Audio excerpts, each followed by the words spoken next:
Chapter 373. Just like that.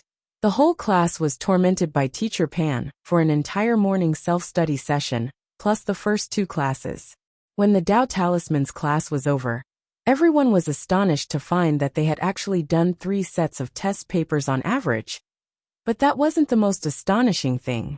The scariest thing was that Teacher Pan had already marked 2 sets of test papers in class, and was now busy recording the results in the office. Dopey Guo was usually pretty popular outside classes. Of course, this was all because he usually gossiped. The most exaggerated thing was that he actually had his own fan club at number 60 high school. As soon as they heard that Master of Dopey had returned to school, all his Dopey fans rushed over almost as soon as class ended to ask about his injuries. In fact, this guy hadn't been injured at all. If you really had to find a reason, it would be that the Heavenly Materials sword had made a very small cut on the back of the hand or arm of the student whose spirit had been sealed. And this kind of cut was completely negligible as long as medicine was applied.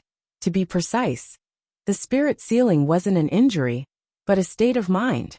Wang Ling sat at a table at the very back of the classroom and watched the show with Super Chen.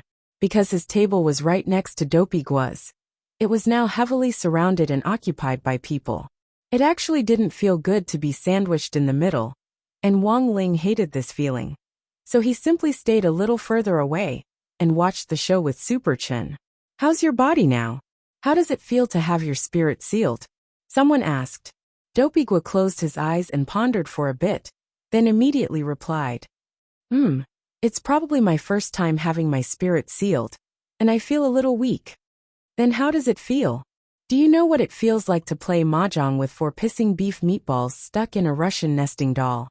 Wang Ling didn't quite understand the familiar description, but the upgraded version of the answer made him feel awesome.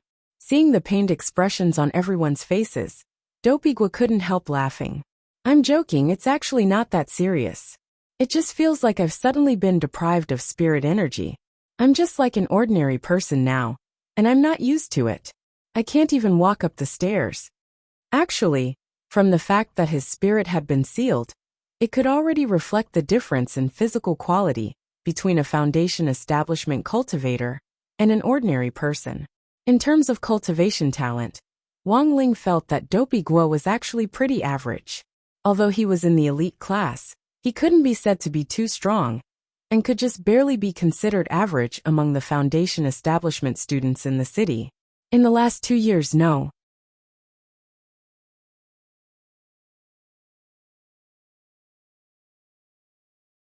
"60 High had been preparing to be upgraded to a key city high school, and the selection of new senior grade 1 students had been much stricter than before. Hence, this batch of number 60 high school freshmen wasn't the worst, as Teacher Pan had said. In terms of cultivation talent alone, they were much better than any previous batch. Many of them were at the peak late foundation establishment stage as soon as they entered, such as Lotus Sun and Super Chun. For the school, as long as these elite students had enough resources, it was very likely that they would successfully advance to the golden core stage before graduation. The current foundation establishment stage was no longer the same as before. As long as one's talent was good, coupled with enough resources, it was completely possible to advance to the gold core stage in a few years. But it was impossible to advance any further. For example, modern cultivation resources were far from enough to advance from the golden core stage to the nascent soul stage, and a lot of time was needed to comprehend the great Tao. Therefore, for number 60 high school, Wang Ling's batch of senior grade 1 students had the highest hope of increasing number 60 high school's golden core conversion rate, as well as helping number 60 high school directly advance to a key city high school. Although some teachers usually had sharp tongues, none of the teachers in the school dared to deny this. On the surface, they criticized their own students for all sorts of faults, but in private, the teachers would vigorously compare themselves to their students. How awesome their students were, how many test scores their students got. When all was said and done, they were the students they had taught themselves. No matter how many flaws they had, even if they had one shining point, the teachers could privately magnify it infinitely. There were still 5 minutes before class started. Someone asked Dopigwa, "Is there any new gossip recently?" Dopigwa replied without hesitation, "Of course it's about the newest Society of Saints." Realization dawned on everyone's faces. It was very obvious that everyone had seen this reaction in private, and had even paid special attention to the Society of Saints advertisement. Dopigwa smiled. "This Society of Saints is quite new. It's not a private education organization, but a state-certified organization that gathers elite students from all over the world. To put it in a more understandable way, this Society of Saints is an elite class set up by the state, and recruits elites from all over the country from schools. Of course, those who can join the Society of Saints are the cream of the crop, and they're definitely gifted." "I see." Everyone nodded, not understanding what he meant. The image of the spokesperson Chu Yuanhao defeating 10 people of the same realm in a tug-of-war was still vivid in their minds. Someone asked, "Then after joining the Society of Saints, are you considered a member of the school or the Society of Saints?" Dopigwa, "It's like this. Joining the Society of Saints is equivalent to being a member of the Society of Saints. During the 3 years of high school, you'll receive specialized learning and combat training at the Society of Saints school base. In addition to receiving a large amount of resources from the Society of Saints every week, you can also receive one-on-one guidance from a famous teacher. But when it comes time for the college entrance examination, you'll still take it as a student from your previous school, and your scores will also be considered the school's." "Is this a collaboration with all the high schools in the country?" someone asked. Dopigwa nodded. "You can think of it that way, but it's not that easy to join the Society of Saints. They only accept first-year freshmen, and once they like you, they'll send someone to the school to negotiate, and then go through the signing process. Of course, you can also pay a sum of money to take the exam at the Society of Saints, but you probably won't pass. Then how much does it cost?" 5,000 immortal gold bars. F***CK. So expensive? Someone exclaimed. "What if you don't pass? Then the money will go down the drain." Dopigwa shrugged. "But as far as I know, rich parents nowadays all want to send their children there. I heard that if you can rank in the top 20 in the Society of Saints, you can get a recommendation. You don't have to take the college entrance examination, and there's no requirement to reach the golden core stage. You can go to any university you want." For a moment, everyone was in an uproar. Who on earth was running this Society of Saints? Was it that powerful? Someone expressed doubt. "Who told you all this information? Is he reliable?" Dopigwa smiled again. "Don't worry, I'm definitely reliable. One of my uncles in the Society of Saints told me." "Everyone." Wang Ling. That night, Dopigwa returned home. Dopigwa stared at his mother. "Mom, am I your biological son?" Gwa's mother. "Of course." Dopigwa. "Then I want to take part in the Society of Saints test." Gwa's mother smiled. "That winter, it snowed very heavily. On our way home, your father and I heard some noises from the trash cans on the street." Dopigwa. "Mom, it's actually not expensive. It's only 5,000 immortal gold bars." Gwa's mom. "Your dad and I walked over to take a look, and we found it was a dog." Dopigwa. "Mom, I'm not taking the test anymore."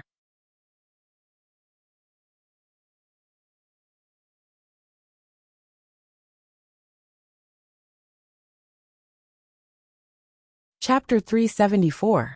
As Dopigwa had said, the Society of Saints really wasn't a place that just anyone could join. Logically speaking, as Songhai City's general administration of 100 schools, as well as a cadre at that, it was impossible for Audiobook not to know about this. If the Society of Saints was up to something, he would be the first person in Songhai City to be notified. But this Society of Saints didn't play by the rules. The entire organization's existence had actually been classified as a state secret at the beginning, and was directly managed by the Alliance of 10,000 Schools. Furthermore, it had already been operating in a small place for some time, and it was only in the last 2 days that it was announced to the public. Audiobook had only received the news when the Society of Saints advertisement had appeared on TV. Of course, The most tempting thing about the Society of Saints was the legendary guaranteed entry. There was no golden core restriction. As long as you were talented enough and ranked in the Society of Saints, you could go to any university you wanted. For example, 7 Stars Sect, a sect with a comprehensive cutoff score of 200,000, was a university holy land that many people would never be able to reach in their lifetimes. If you could enter the Society of Saints, then everything was possible. So here was the question. How would you know if you were talented in the eyes of the Society of Saints? This was a question worth thinking about. Wang Ling had seen an online post where someone had specially dug up information about the student Chu Yuanhao, who had appeared in the Society of Saints TV advertisement. Building Materials High was a high school that Lin Xiaozong's father, Lin Sikong, had invested in and built, and this Chu Yuanhao was in fact directly related to Lin Xiaozong. Originally, Chu Yuanhao had just been Lin Xiaozong's follower. A while ago, Lin Xiaozong had been walking on the road when he had been blocked by several senior students in a corner, and Chu Yuanhao's potential had suddenly burst out. According to the post, at that time, several men in black had descended from the sky and directly taken Chu Yuanhao away. These men in black were cadre of the Society of Saints scattered all over the country, and were specifically responsible for selecting talented students. According to the informant in the post, this group of men in black should have been following Lin Xiaozong. But in the end, they had an unintentional result, and happened to pick up Lin Xiaozong's leftover goods. And regarding this matter, Wang Ling was purely taking the attitude of a melon citizen. Whether the outside world made the Society of Saints sound so amazing, or how many people wanted to sign up, it didn't matter to Wang Ling. Right now, Wang Ling's top priority was to deal with the district sports meet and midterm exams, as well as the 20 packets of crispy noodle snacks that he was about to lose.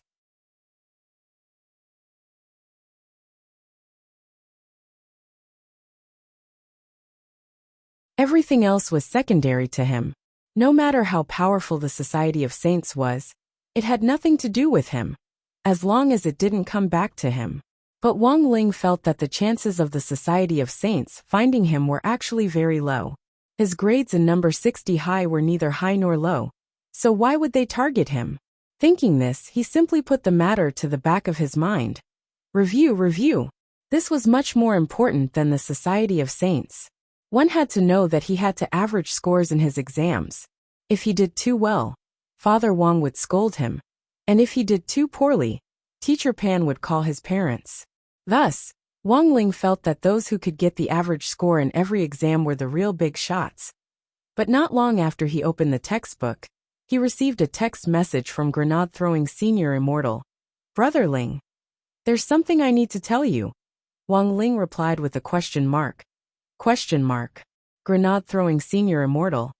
Well, about the holy beast's blood, I might have to wait a day. Wang Ling was about to ask why, when grenade-throwing senior immortal replied with another text message. I prepared a basin for little Silver today, and he was about to let the blood out. In the end, he said something about holy beast's blood having to be let out under the midday sun. So he took the basin and knife outside to let it out. Seeing this, Wang Ling seemed to have already predicted the outcome.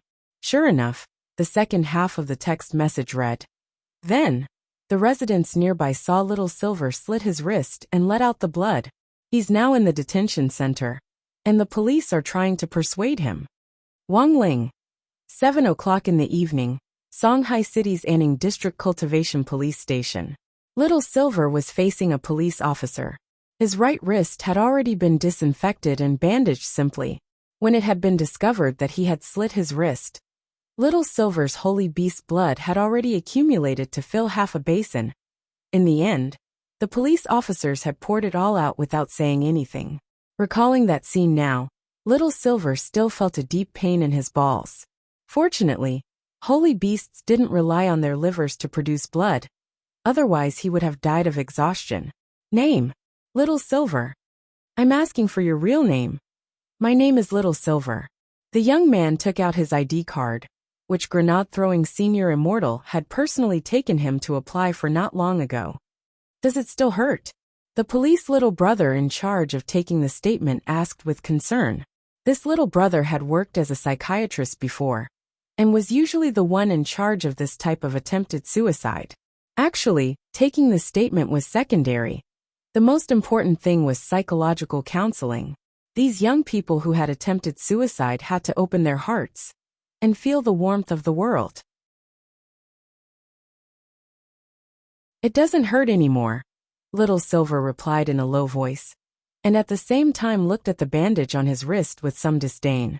As long as he wanted to, this small cut could completely heal in a few seconds. On the way to the police station, in order not to give himself away, he had watched the police bandage his wound before activating the healing mechanism, and there had been a lot of blood during the bandage. "When can I leave?" Little Silver raised his head and stared at the police officer with flickering eyes. However, the police little brother didn't fall for it at all. "There's no point in acting cute.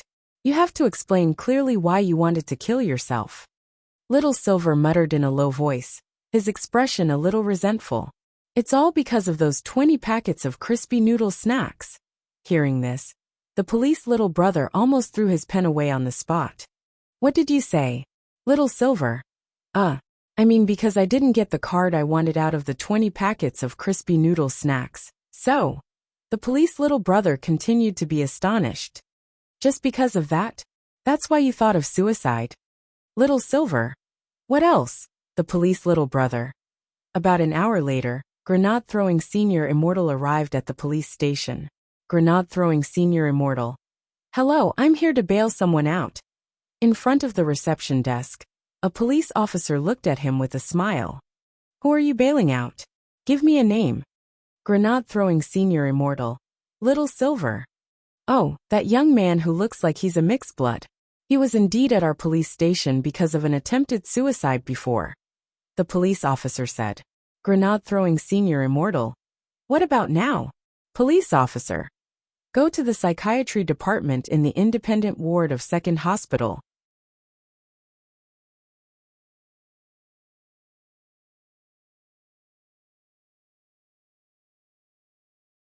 Chapter 375. After seeing Little Silver's miserable experience, Wang Ling was speechless for a long time. When all was said and done, a holy beast was still too honest. It would be strange if no one noticed such a strange action of cutting one's wrist and letting out blood in broad daylight. If Loopy Toad could cast an invisibility spell or set up a barrier, things wouldn't be so troublesome. It looked like the matter of the holy beast's blood would be delayed for 2 days because of this accident. Wang Ling sighed in his heart, but he actually wasn't in a hurry. Loopy Toad's soul was actually still in a long period of adaptation to its current body. Apart from cultivating the new version of the Demon King Heart Sutra, symptoms like lethargy were a sign that the body was still adapting to the new body. The holy beast's blood was like a catalyst that could greatly shorten the time it took for the body and soul to adapt. This wasn't a situation unique to Loopy Toad. When a soul entered a new body, it would definitely go through a long period of adjustment, which was unavoidable for everyone. For example, the old devil who had borrowed the body of the master of Shadowstream, or the delivery little brothers who had suffered at the hands of the old devil back then. Although insurance companies had already successively created brand new lotus root bodies for these little brothers, it wasn't easy for them to truly adapt. For these delivery little brothers, even simple actions like shaking hands and hugging had to be done very carefully at the very beginning. Lotus root bodies were especially brittle before they got used to it, and if they weren't careful, they could break their arms and pull out a bunch of lotus roots. Just thinking about it was frightening. It was already past 8 o'clock in the evening. Wang Ling revised for a while, then couldn't help taking out his wristwatch.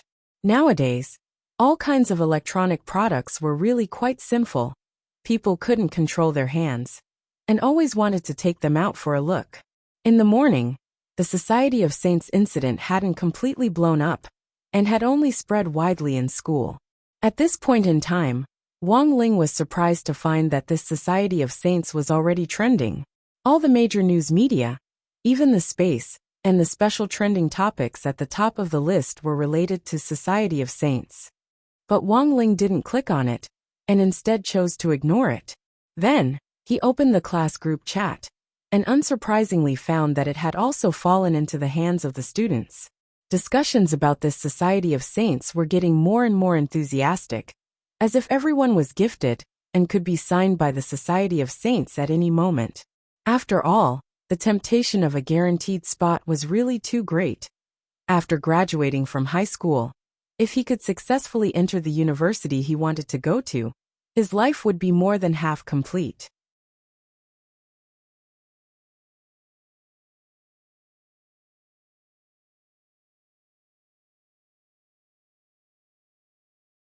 As mentioned before, in modern cultivation, the cultivation time between the building foundation stage and the golden core stage was extremely short.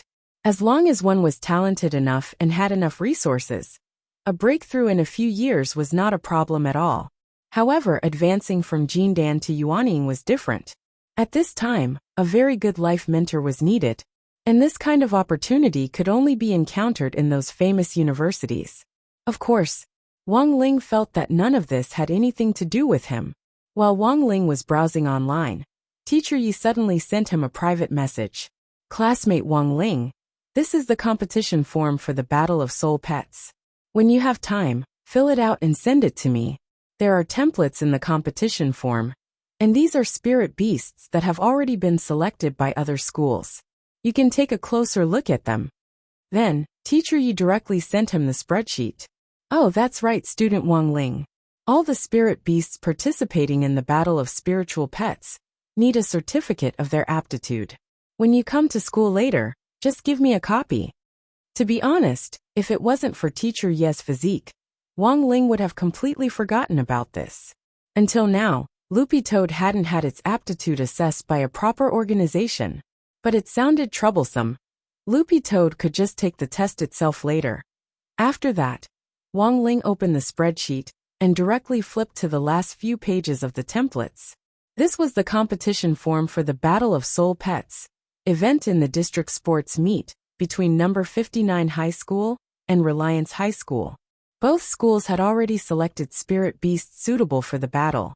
This time, the spirit beasts of both schools were provided by their own students. Number 59 High School would be sending out a combat spirit beast called Jinbei. Its owner was the famous delinquent He Buffing, who was currently in the process of turning over a new leaf. The information on Jinbei on the form was quite comprehensive. Name: Jinbei. Age: 300. Rank: Level 4 Spirit Beast Species. Golden Back Gorilla. Personality: docile, kind and pleasant. Hobby: bananas. Special characteristics: when it sees bananas, it will go on a rampage. After looking through the information, Wang Ling noticed that there was a photo of Jinbei in the upper right corner of the spreadsheet. Although this golden-back gorilla was already 300 years old, it was still considered a teenager in its family. All spiritual pets basically had a contract, and usually spiritual pet contracts could be inherited through direct blood relations. Thus, Wang Ling speculated that the one in He Bufeng's hand was probably a family heirloom. There were actually a lot of golden-back gorillas in the world of spirit beasts, so they couldn't be considered rare.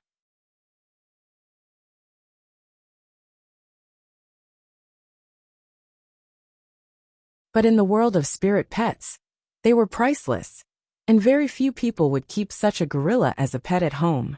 This also indirectly confirmed that He Bufeng's family conditions were actually pretty good, but it wasn't clear exactly how good they were.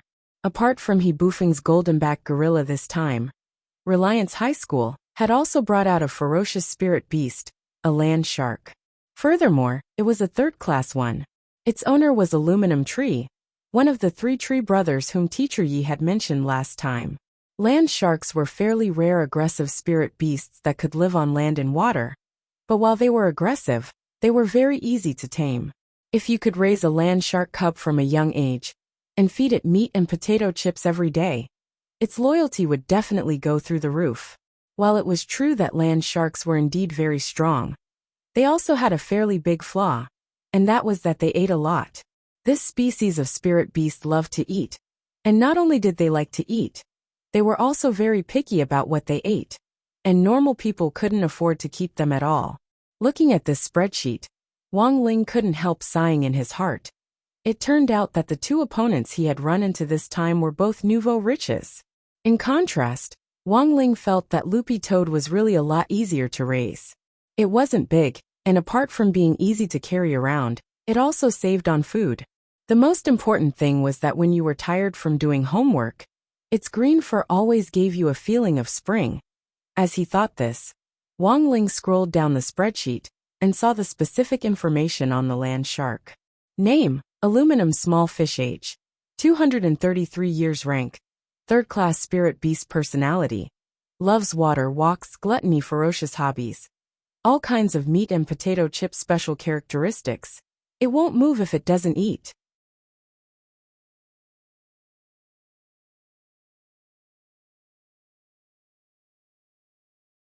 Chapter 376. There were 3 Spirit Beast Aptitude Assessment Centers in Songhai City, which were mainly used to identify spirit beasts. You just needed to produce a relevant soul pet contract and pay a certain test fee before you could take part in the aptitude assessment test. Loopy Toad had been in Wang Ling's house for a long time, but it actually hadn't signed a contract yet, because this kind of contract was actually meaningless to both Wang Ling and Loopy Toad. A soul pet contract existed, so that when a soul pet went out of control, the owner could use the power of the contract to forcibly suppress it and restrain it. But as a pet under Ling Zhenren, this kind of contract was basically useless. First of all, it was impossible for Loopy Toad to go out of control, and it was even more impossible for it to resist Wang Ling. Wouldn't that be deliberately making things difficult for itself? But in order to participate in the Spirit Beast Aptitude Assessment Center's test this time, Wang Ling and Loopy Toad had signed a contract last night, and then Loopy Toad had left with it. The Toad clan had a space-swallowing spell. Although Loopy Toad was now a dog, as long as it could use spirit energy and knew the formula for this spell, it could still use it normally. And this contract was now hidden in Loopy Toad's mouth. It was almost 11 o'clock in the afternoon when a green Akita appeared at the entrance of the Aptitude Assessment Center. This was the Spirit Beast Aptitude Assessment Center in the center of the city. It was a very magnificent building shaped like a giant egg, densely inlaid with all kinds of decorative spirit stones. Loopy Toad jumped up to the glass door in 2 or 3 steps. Although it hadn't entered yet, it could already hear the noise inside. There was a long line in front of the reception desk as many cultivators lined up with their spirit beasts to wait for the aptitude assessment. What Loopy Toad hadn't expected was that the spirit beasts in front of it were fairly normal in size. There were all kinds of spirit beasts. Some flew in the sky, some ran on the ground, some swam in the water. The most novel spirit beast was actually a butterfly, and its owner was a youngster in a red cap who stood in front of Loopy Toad. The butterfly was very obediently perched on the youngster's shoulder and didn't move at all. Loopy Toad was at the end of the line, and the moment it saw the butterfly, it immediately broke out in a sweat. This was probably a rare spirit butterfly, but it couldn't tell which species it was. The classification of spirit beasts in the cultivation world was really too complicated, and there were all kinds of strange things. Generally speaking, whether a spirit beast was good or bad depended on its strength. As long as one was strong enough, even a spiritual ant could be called a king.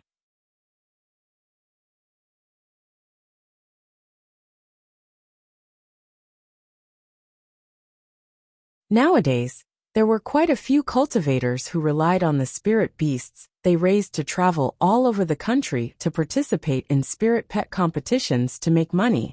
This was a new industry, and the Spirit Beast Qualification Appraisal Center was born to serve this industry. On the one hand, it could link up with pets with intelligence competitions all over the country to provide the government with accurate data of spirit beasts. On the other hand, it could also make a record of the spirit beasts in captivity all over the country. In case something happened, the appraisal center could directly contact the owner. While it was in line, Loopy Toad saw the youngster in the red cap standing in front of it suddenly look at it. "Did you come by yourself? Where's your master?" Loopy Toad looked up at the clock in the main hall of the Qualification Assessment Center and directly replied, "He's in class." In the end, this reply didn't matter, But all the spirit beasts and their owners in the line nearby looked at Loopy Toad in utter astonishment. Even the security guards who were responsible for maintaining order in the line, and the managers of the Qualification Assessment Center were stunned. Holy shit! This green-furred dog could actually talk? Generally speaking, only second-class spirit beasts had a rudimentary language system, right? Under normal circumstances, only the owner who had signed the contract with the spirit pet could understand the words of a spirit beast that had not reached the second stage. The youngster stared at Loopy Toad in utter astonishment.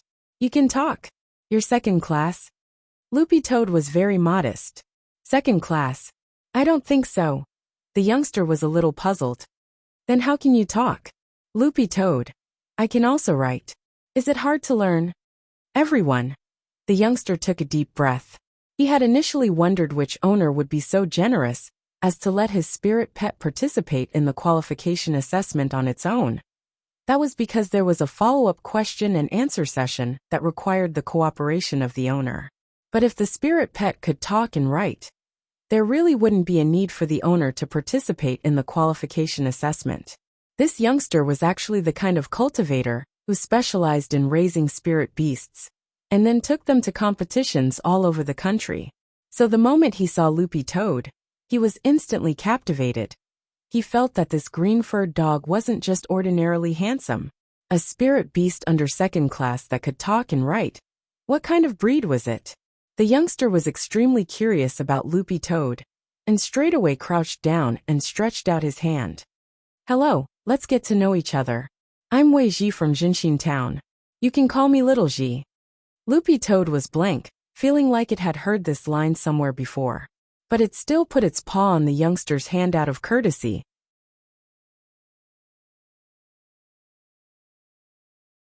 This youngster called Wei Ji looked very excited. Were you born with green fur? Loopy Toad nodded its head. Sort of. Actually, Loopy Toad had long wanted to ridicule its green fur. Although it had been a demon king in its past life, it had always behaved itself, and hadn't done anything outrageous. The biggest crime it had committed in its life was probably when it had descended into the gate between worlds 6 years ago. Some people might not believe it, but at that time, it had been pushed out by the combined efforts of the other demon kings. In the end, it had turned into a box as soon as it landed. Apart from that incident, Loopy Toad felt that it was a pretty honest toad. But when Teacher Pan had fused it with a dog and turned it into a green-furred Akita, Loopy Toad had actually despaired in its heart at that time. Who hadn't made mistakes when they were young, but was there a need to turn themselves into the color of forgiveness? This might not have been a big deal to other people, but for Loopy Toad, it was a real pain in the ass.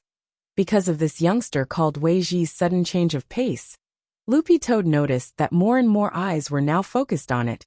Even the staff responsible for boarding the plane at the front desk stared at it with strange expressions on their faces. When it was Wei Ji's turn to fill in the identification form, he looked at Loopy Toad with some concern in his eyes. Do you want me to fill it out for you? It's not convenient for you to hold the pen with your dog paw, right? Loopy Toad shook its head. No need, I can do it myself. Wei Ji and the staff at the front desk were startled. Then, Wei Ji gave Loopy Toad a data form and a pen, and he couldn't help laughing. This is the first time I've seen a dog write. Loopy Toad skillfully picked up the pen. In fact, it wasn't so much holding as using spirit energy to suck the pen into its paw. This was a posture that Loopy Toad had specially studied, and it was easier to hold the pen back and forth. When Loopy Toad started to fill in the form, a lot of the people in the queue couldn't help watching.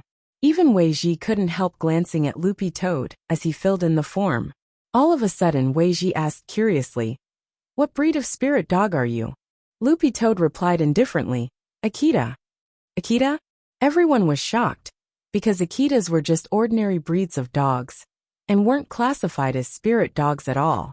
Wei Ji was greatly shocked. You're a hybrid? The corners of Loopy Toad's eyes twitched. You're the hybrid.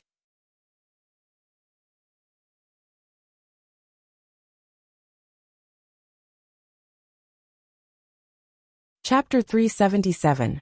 Lying on the ground, Loopy Toad finished filling out the registration form. Wei Ji helped Loopy Toad hand the form to the receptionist at the front desk. And in the end, he was greatly shocked when he saw the words on the form. Many people might not be able to write this beautiful skinny body. Although Loopy Toad had written it with a dog paw, the words were so neat that they looked like they had been printed. How did you practice? Wei Ji was now more and more curious about Loopy Toad. He felt that this was definitely a dog with a story. Diligent and diligent. Loopy Toad's answer was just 4 words. As it spoke, Loopy Toad's eyes looked a little smug, but there wasn't much joy on its face. Loopy Toad didn't know if it was because it had been with Ling Junren for too long, but it felt that its facial expression had clearly become a lot less rigid, and it was also faintly showing signs of facial paralysis. You're really interesting.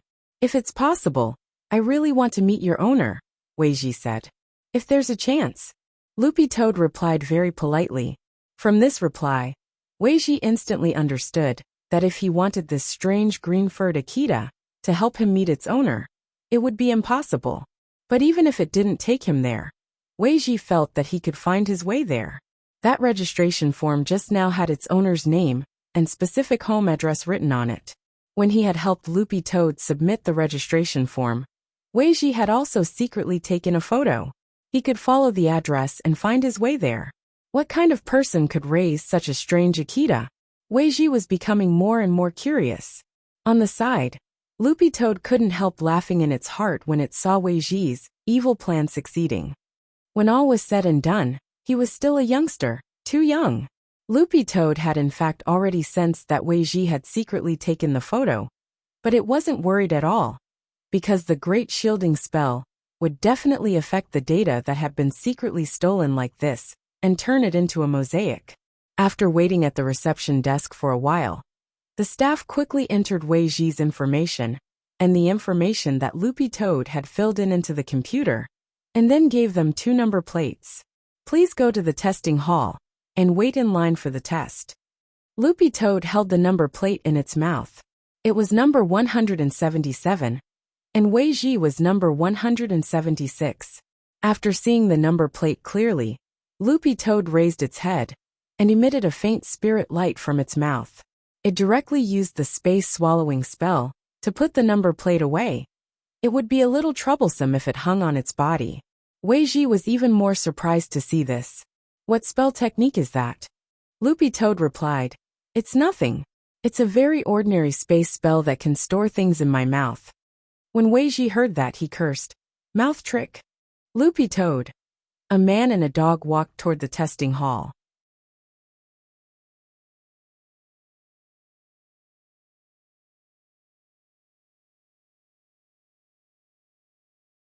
The interior of the appraisal center was very large, and it was very easy to get lost here for the first time. But Loopy Toad appeared very calm, and strode forward without the slightest hesitation. There's a map over there. Do you want to take a look? Wei Ji asked. No need. Loopy Toad shook its head. Before coming to the testing hall, Loopy Toad had already memorized the aura of the person in front of Wei Ji in line. It was now following the aura of the person in front of it. That person had already arrived at the testing hall, and his aura had already stabilized, so there was no doubt about it. Although this wasn't Wei Ji's first time at the appraisal center, it was in fact Wei Ji's first time here as well. He followed Loopy Toad, and in the end, they arrived at their destination. This time, Wei Ji's reverence for Loopy Toad deepened. It could talk, write, use the mouth trick, and even navigate. This was simply a must-have pet for home travel. At that moment, Wei Ji had already made up his mind. When he went back, he was going to get a dog too. When they arrived at the entrance, there were a lot of people in line in the testing hall. Loopy Toad glanced around and saw that there were more than 10 people in front of it. The testing wasn't as fast as filling in the form, and it would probably take a while. However, the people in line could view live images of the spirit beasts being tested through the crystal screen in the center of the testing hall. These images would only be played with the owner's consent. If the owner didn't agree, the images wouldn't be played publicly. However, the vast majority of people who had spirit beasts and had full confidence in them would choose to agree to this option. This was a chance to show off publicly and satisfy all kinds of vanity, As long as the spirit pet was strong enough, the owner would also be proud. Loopy Toad stared at the crystal screen. This was an image from room 2 of the testing hall. It was a rabbit with muscles all over its body being tested. This rabbit wasn't just ordinarily big. It was a full 160 meters tall, and it was covered in muscles all over its body. It wore boxing gloves on both hands, and looked very terrifying. Who knew if it was because of its owner's bad taste? But the rabbit's ears were tied in a bow. Muscle Spirit Rabbit? Weiji recognized the breed at a glance, and then began to observe the rabbit. The color of its fur isn't bad. It's also very muscular. I'm guessing it's at least 4th class. It's a spirit beast with high attack speed and strength. It's at 6th class in its infancy, and can rise to 3rd class at the highest. But it's quite difficult to raise it, since it's very susceptible to illness in its infancy. The advantage is that once it's raised, it's very loyal, and it's suitable for all kinds of battles. Loopy Toad nodded its head slightly. It hadn't expected Weiji, who looks so young, to actually know so much. Weiji crouched down next to Loopy Toad and smiled slightly. I'll tell you a secret in secret, Loopy Toad. Weiji, this rabbit has already been sterilized. Loopy Toad. Weiji sighed and said, apart from being particularly susceptible to illness, this is the second biggest drawback of this kind of rabbit. It's very greedy. If it's not controlled and is let loose for a year, it can form a military alliance for you. Loopy Toad. One man and one dog chatted like that in front of the door. Loopy Toad tried its best not to talk during this time, and did its best to be an unobtrusive dog. But because of Weiji's earlier momentum, most of the people who had come to take the test today had an impression of Loopy Toad. Even as it was about to enter the testing hall, some people were still pointing at it. It wasn't long before it was finally Weiji's turn. Brother Dog, I'll go first. Weiji crouched down and rubbed Loopy Toad's head as he took the opportunity to take advantage of it. Loopy Toad. Very quickly, the image of Weiji taking the test with the spirit butterfly was projected on the screen. The first segment was a strength test. In the center of the testing room was a strength tester, which could measure the corresponding strength value by hitting it. Weiji's spirit butterfly flew over unhurriedly and stopped in front of the tester. Everyone stared at this scene. Roughly 2 seconds later, everyone heard a violent boom. Loopy Toad was startled when it saw the value displayed on the tester. Such a small spirit butterfly actually had the strength of 2000 gene. Damn, what kind of spirit butterfly is this? Someone on the side exclaimed. Another person stared at the screen and said hesitantly, it looks like a pushing large butterfly? Pushing large butterfly? That's right. This type of butterfly has a very, very thick cocoon, as big as a basketball before it matures. They have to dig their way out of the cocoon layer by layer, which is why they're called pushing large butterflies.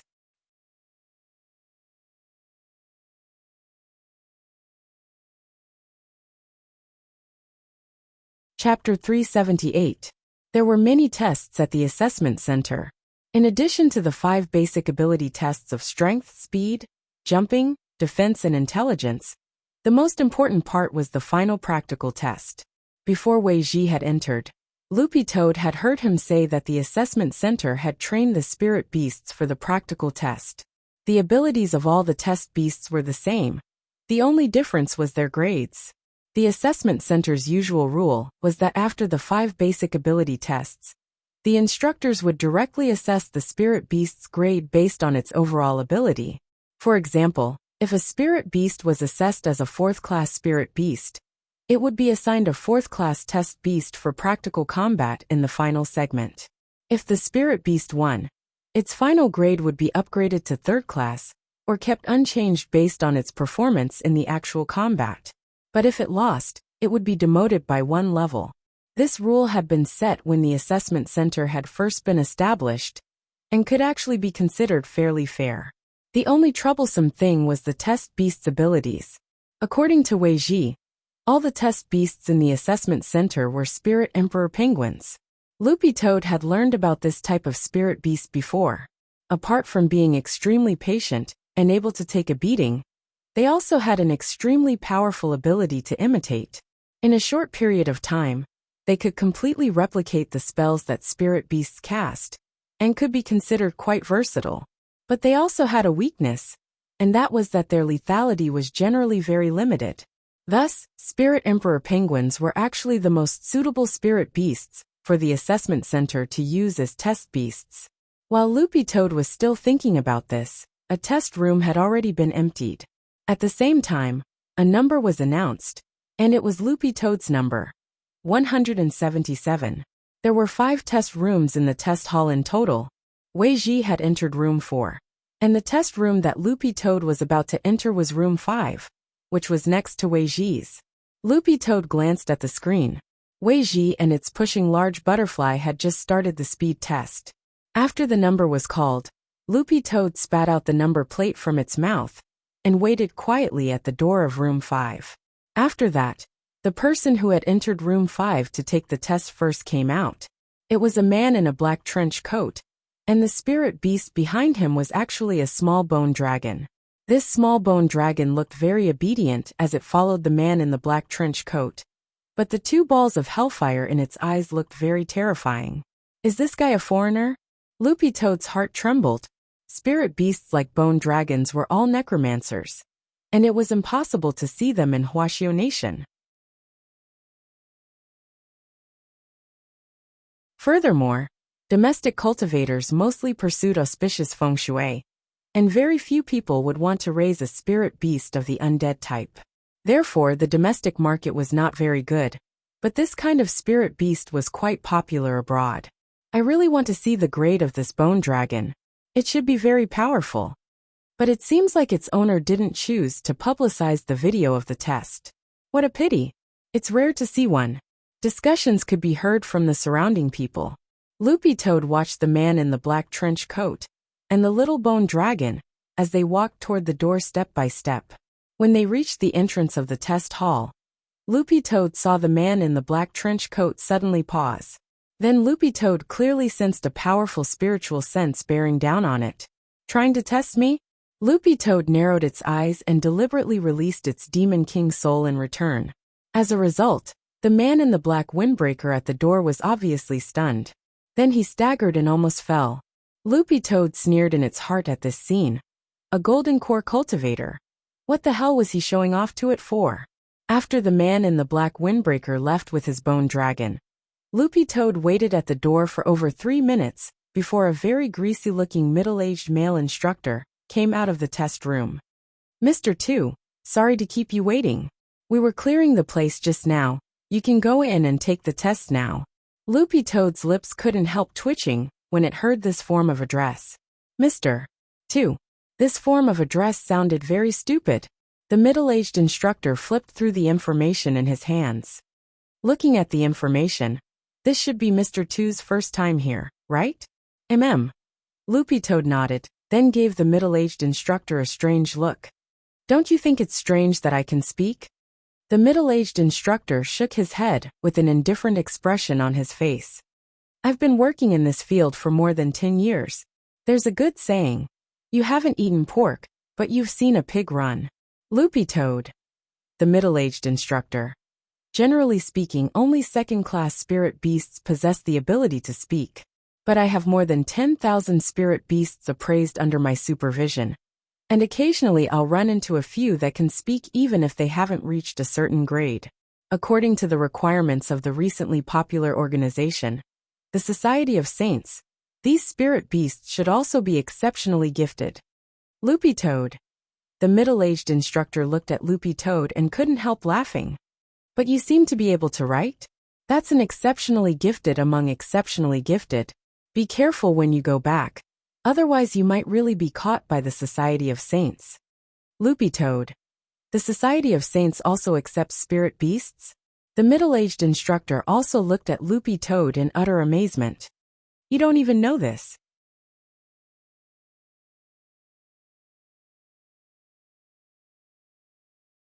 The Society of Saints has a spirit beast class. Do you remember their TV commercial? The few dragonflies that flew past that youngster were all advanced species. Loopy Toad was stunned. There was actually such a detail. It hadn't noticed at all. It should be said that most people's gazes were focused on that youngster from building materials high, Chu Yuanhao. As the middle-aged instructor walked, he looked at Loopy Toad. It might be an occupational disease that I've developed over the years. I'm far more sensitive to spirit beasts than outsiders. When I saw those dragonflies, I wondered if the Society of Saints had some sort of spirit beast class. In the end, I looked it up online, and there really is one.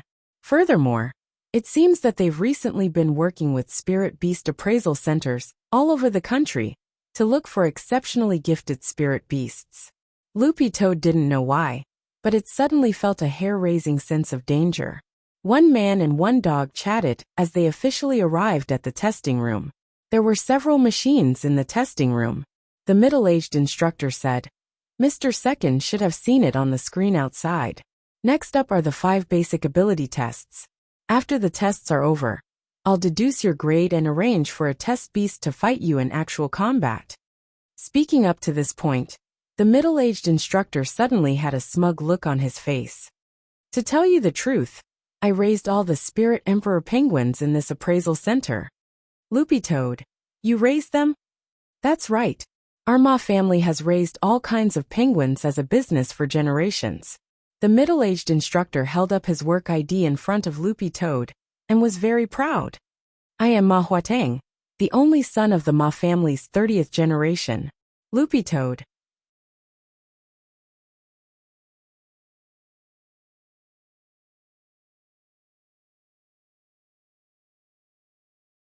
Chapter 379. The entire test went smoothly, and Loopy Toad successfully came out of the test room at around 2 o'clock in the afternoon. Its test hadn't been directly made public, and because of Wei Ji's provocation earlier, too many eyes had been focused on it. Thus, Loopy Toad decided to keep a low profile and leave after the test. The grade appraisal didn't mean much to begin with, whether it was for Loopy Toad or Wang Ling. It was actually just a formality. Loopy Toad had a very clear assessment of its own capabilities, and as long as it had a clear idea in its heart, that was actually enough. After the appraisal qualification test, the qualification certificate would be mailed home within 3 working days, and all that was left was to wait. As Loopy Toad thought this, it walked out of the appraisal center's main entrance, and was stunned to find Wei Ji leaning against a stone pillar waiting for it. When it had come out of the test room earlier, it hadn't seen Wei Ji, and thought that he had already left. It hadn't expected this guy to be waiting for it here. "Yo, brother dog. What a coincidence. I just came out of the test not long ago. I never thought we'd meet again."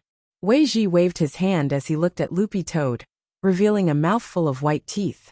Loopy Toad. It had truly never seen such a shameless person. Actually, Loopy Toad didn't dislike Wei Ji. On the contrary, it thought this friendly youngster was a little interesting. The most important thing was that Loopy Toad realized that Wei Ji was very knowledgeable about the entire spirit beast system in Huaxiao Nation, and could be said to be very knowledgeable. And this was all knowledge that Loopy Toad wanted to understand. Maybe they could be friends. Loopy Toad pondered in its heart. How was the test? What grade? As he spoke, Wei Ji habitually grabbed the brim of his red cap and pulled it back. This was probably Wei Ji's signature move, which Loopy Toad had seen quite a few times at the appraisal center. 4th grade. Loopy Toad felt that it had nothing to hide about the test results. In any case, it had held back for this result, and its real grade should be peak 3rd grade. To Loopy Toad's surprise, it seemed that Wei Ji had already anticipated this result, and smiled at it with a calculated expression. "Brother dog, you held back, didn't you?" Loopy Toad wagged its tail. "You know again? Our family has been raising spirit pets for generations, and we have a unique secret art that allows us to judge a spirit beast's strength through a special aura, which is unique to spirit beasts. I smelled it on Brother Dog, and it's very concentrated. You're at least at 3rd class." Speaking up to this point, Wei Ji suddenly stared at Loopy Toad, and couldn't help wiping away his saliva. Loopy Toad was stunned. What the hell? What was he trying to do? Wei Ji asked, "Brother Dog, do you mind letting me hug you?" Loopy Toad. Get lost. Wei Ji sighed. and there was an obvious sense of loss on his face. "Sigh, why is it like this? It's fate after all.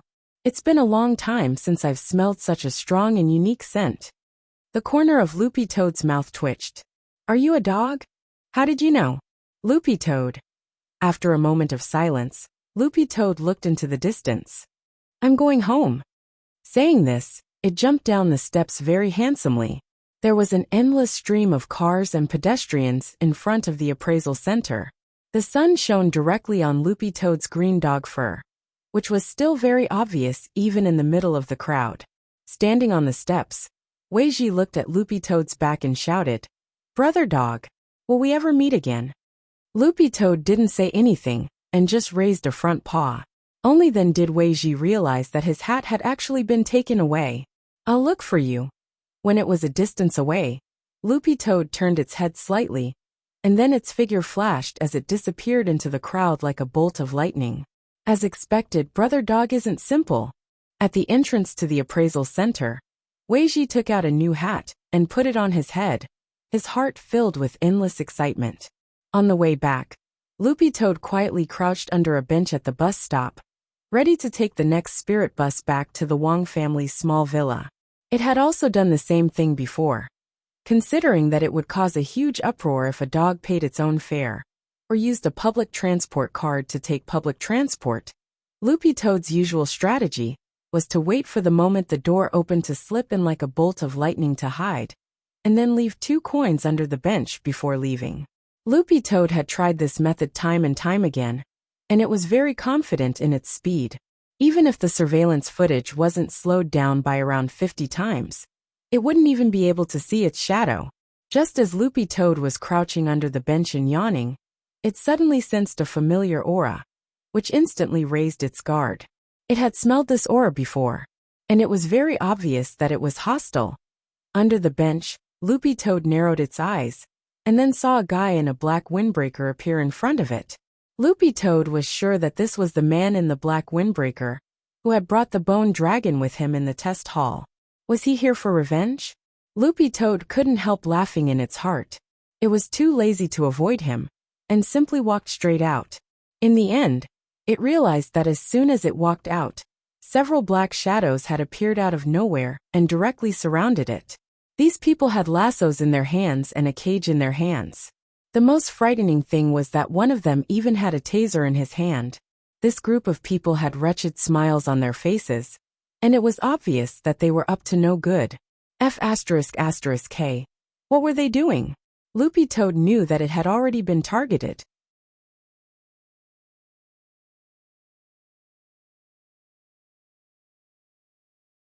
Staring at the men in black in front of it, Loopy Toad's heart sank. There were now 5 men in black surrounding it, and all of them were at the golden core stage. If it had only been 1 or 2 of them, Loopy Toad felt that it could completely deal with them. But given the current situation, after all, 4 paws were no match for 10 hands, and it would be too much for it to fight them. But if it wanted to slip away, it might still be able to find a chance. Thinking this, Loopy Toad felt resentful. In any case, it had been a demon king back then. If it hadn't been for the fact that it hadn't recovered to its peak, it would have been able to swallow these insignificant miscellaneous cultivators in 1 bite. "Hello, Mr. Dog. Our organization is very interested in you, and would like to invite you over for some tea and a snack," the man in black with the bone dragon said with a sinister smile, as he held the lasso in his hand. Loopy Toad looked at the men in black in front of it with an indescribable look on its face. Robbing a civilian dog in broad daylight was still acceptable. It had finally managed to come out for a stroll, and now it was being targeted just for the certification exam. What kind of lousy thing was this? "And if I refuse?" Loopy Toad looked at the man and replied. The man in black pulled out the taser he carried with him. This taser is a specially modified electric magic treasure that can emit 100,000 volts of electricity. Speaking up to this point, the man chuckled. "If you don't come with us, I'll knock out even a ghost."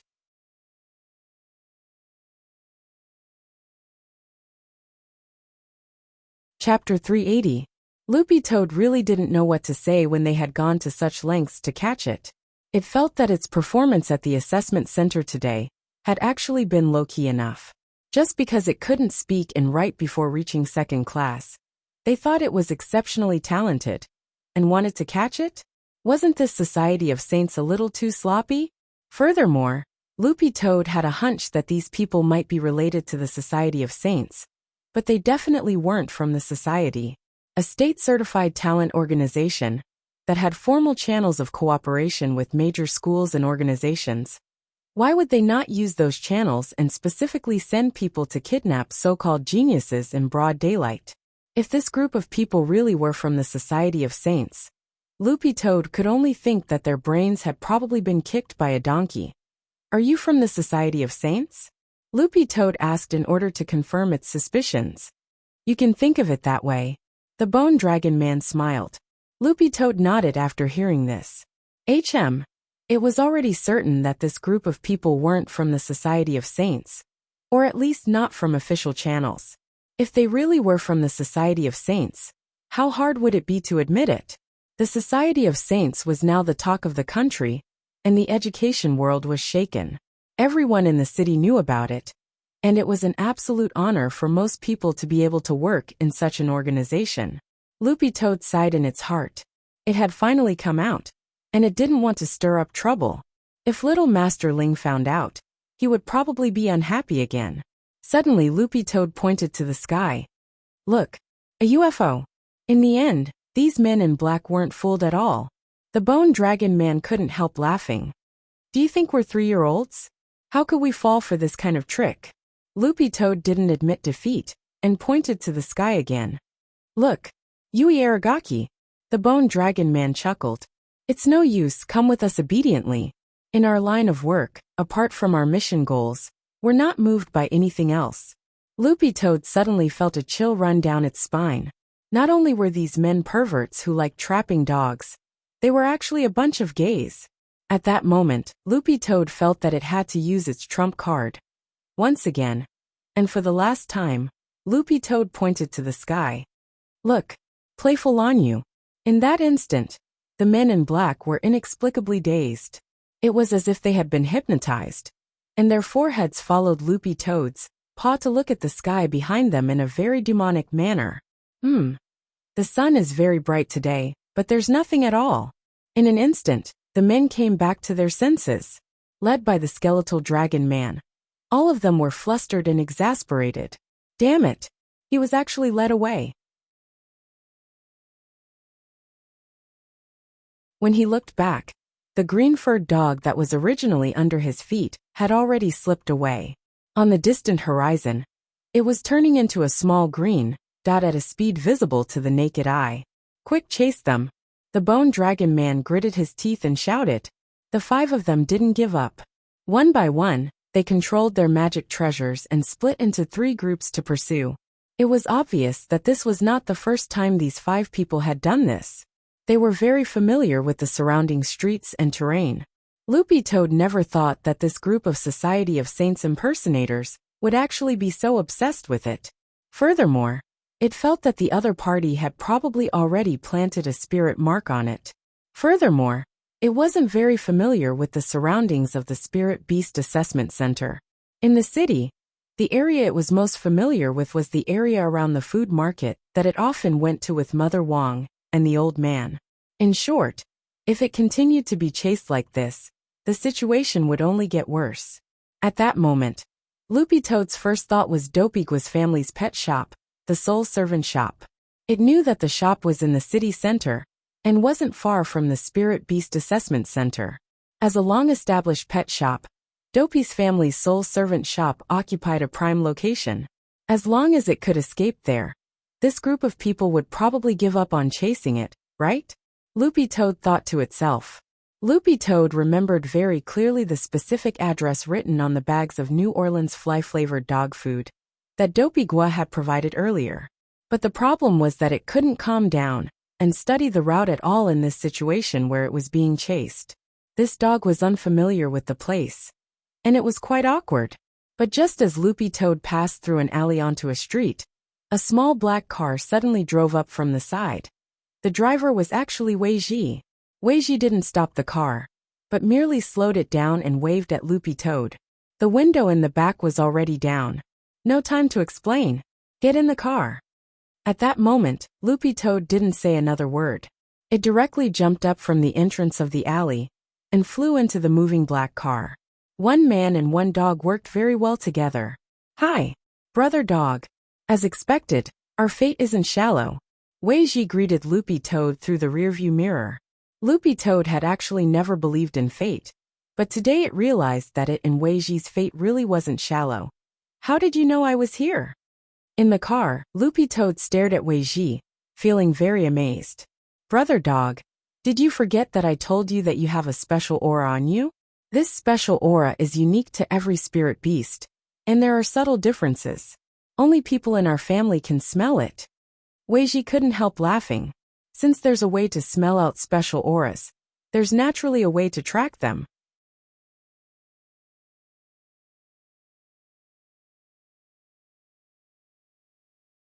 When I left the assessment center just now, I suddenly passed by a street and smelled this familiar aura.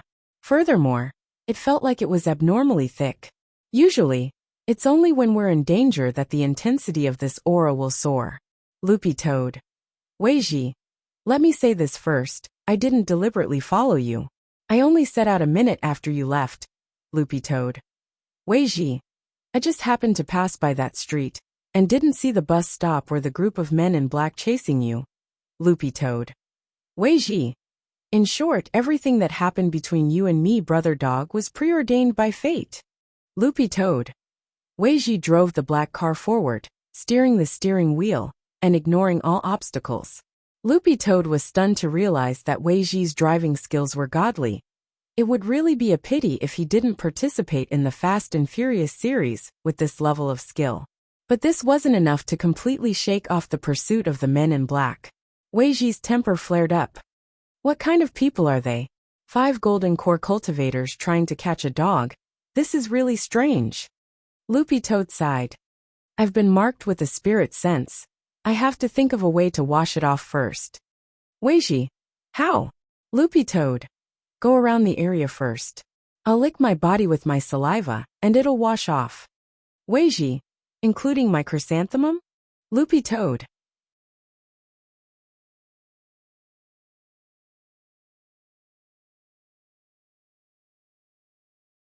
Chapter 381. After about 3 or 4 minutes, Loopy Toad finally got rid of the spirit marks on its body. A dog's body wasn't as soft as a cat's, and it usually had to curl up to lick some difficult actions. Fortunately, Loopy Toad's tongue was long enough, and it hadn't completely given up on the Toad clan's tongue technique. So when Wei Ji saw that Loopy Toad could extend its tongue for more than a meter, his entire heart crumbled. As expected, brother dog wasn't an ordinary dog. Wei Ji sighed endlessly in his heart. After circling a few more times on the nearby road, the group of black-clothed men finally lost track of them in the traffic. Loopy Toad's tactic had worked, but it wasn't sure if those men in black had any other way of finding it. Although it had indeed escaped, Loopy Toad still felt like it hadn't been wiped clean. Who on earth are these people? Why are they chasing you? Wei Ji stopped racing after breaking away from their pursuers and drove steadily on the road. They should be a bunch of people pretending to be from the Society of Saints, said Loopy Toad. The Society of Saints? They don't just accept people, they also accept spirit beasts? Wei Ji was amused. When I was at the assessment center, a test instructor told me that the Society of Saints does indeed have a spirit beast class. Loopy Toad sighed. But the people chasing me clearly aren't from the Society of Saints. How can a state-certified organization be so violent? That's true. Wei Ji nodded. These people are a little too bold to dare pretend to be from the Society of Saints. Wouldn't it be very awkward if they ran into real people from the Society of Saints? However, at this point, Wei Ji suddenly had to complain about the standard of some of the pirated businesses in the country. Pirated businesses basically relied on popularity. If a milk tea shop became popular, there would be tens of thousands of milk tea shops with similar names. If a hot pot restaurant became popular, there would be similar hot pot restaurants everywhere. Wei Ji guessed that this fake Society of Saints was also a knockoff group like this. Brother dog, where are you going now? Loopy Toad thought for a bit. If it went back like this, it could guarantee that it would be safe, but it couldn't guarantee that those men in black wouldn't cause trouble later on. Judging from this group of men in black's obsession with it, Loopy Toad felt that it was very likely that there would be trouble later on. And the most important thing was that Loopy Toad felt that it wasn't the type to hold back after suffering a loss. Even though it was no longer a demon king, since that group of people had come looking for him, he had to make them pay the price. "I want to get rid of these people," said Loopy Toad. "So now is not the time to go back. Brother Dog, do you have a way to track them?" "Loopy Toad, I've already memorized their scents. As long as I lock onto them along the way with the aura tracking spell, I might be able to find their lair." But just as Loopy Toad finished speaking, Weiji suddenly saw through the rearview mirror that 2 sports cars were following them closely. "Damn it, that group of people is catching up again." Weiji stepped on the ground and directly chose to accelerate. He should have thought of it. When this group of people chased after him just now, they made a spiritual mark on the car together. After dealing with this group of people for a few more minutes, Weiji finally parked the car in an alley and abandoned it with Loopy Toad. Although Loopy Toad's saliva could remove spiritual marks, given the current situation, it was clearly extremely unrealistic for it to lick a car from top to bottom.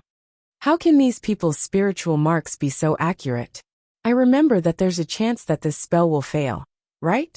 Weiji complained after getting out of the car, as he led Loopy Toad toward a residential building. "Do you see that apartment in front of us? That's where I live. Let's hide inside first and think of a countermeasure." Loopy Toad followed Weiji as one man, and one dog moved at high speed. It wasn't until then that Loopy Toad realized that Weiji's strength wasn't simple. His footsteps actually didn't make the slightest sound when they touched the ground, which proved that Weiji's body movement technique was very impressive. However, this level of body movement technique didn't match the level of Weiji's aura. Thus, Loopy Toad felt that Weiji was also hiding some of his strength, but it still had to be verified exactly how strong he was. Generally speaking, aristocratic families who mainly fought by domesticating spirit beasts weren't very strong, and needed to rely on spirit beasts to make up for the gap between themselves and their opponents. But Loopy Toad didn't think too much about it. After all, it was hiding a lot of secrets. Everyone had secrets, and there was no way to live without them. When they reached the ground floor of the apartment, Weiji led Loopy Toad up to the 23rd floor. Loopy Toad was surprised to find that there was only one door on the entire 23rd floor. "Is this your home?" Loopy Toad asked. Weiji grinned. "To be exact, this entire floor is mine. There were originally 4 suites on this floor, but I bought them all. Then I knocked down the walls and connected them together into one." Loopy Toad. This was simply inhumanly rich. However, this also indirectly reflected that the current industry of taming spiritual beasts was indeed extremely profitable. In a sense, if this sunrise industry continued to develop in the future, it was very likely that it would stand shoulder to shoulder with the established industries, such as smithing and alchemy. In fact, it might even surpass them. For those who were full of vanity, having a powerful battle pet would bring glory to their faces. Entering Weiji's home, Loopy Toad felt as if it had entered a garden. Weiji's living room was very unique, and had been carefully decorated to imitate a natural ecological environment. There were rockery, a small stream, birdsong, and the fragrance of flowers. This was basically a small forest. "I spent a lot of money to decorate this environment." Weiji rubbed his head and smiled. With a snap of his fingers, the pushing large butterfly that had been lying motionless on his shoulder suddenly seemed to wake up. It slowly flew off his shoulder, and then perched on a petal. Loopy Toad finally understood that this ecological environment had been specially built for this pushing large butterfly. "It's very safe here. Those people probably won't be able to find us," Weiji said with a slight smile. "Loopy Toad, are you so sure?" Weiji nodded. "This apartment has an unusual origin. It used to be a family apartment, and the people who lived here were all senior military cadres." Loopy Toad, "Are you a asterisk asterisk asterisk asterisk asterisk?" My grandfather gave me this house. When it came to my father's generation, our family no longer had any contact with the army. We had to tame spirit beasts on one hand and manage the army on the other. We were really too busy. Weiji shrugged. As he spoke, he tugged at a vine hanging from the ceiling, and a side door immediately opened. Come in, this is my bedroom, Weiji said. Loopy Toad followed Weiji into his bedroom, which was decorated quite normally. Then, Loopy Toad saw Weiji start to rummage through the bedroom. Are you hungry? I happen to have a bag of dog food here. I got it from my nephew, Weiji said. You have a nephew? Loopy Toad was amazed. Actually, we're not that far apart in age, but in terms of seniority, I'm indeed his little uncle, Weiji said. A moment later, Weiji took out a bag of high-grade dog food, wrapped in white from the cupboard with the words Soul Servant Shop written on it. Wait, Soul Servant Shop? Wasn't this Dopeygua's pet shop? Loopy Toad suddenly realized that it seemed to have learned some incredible secret.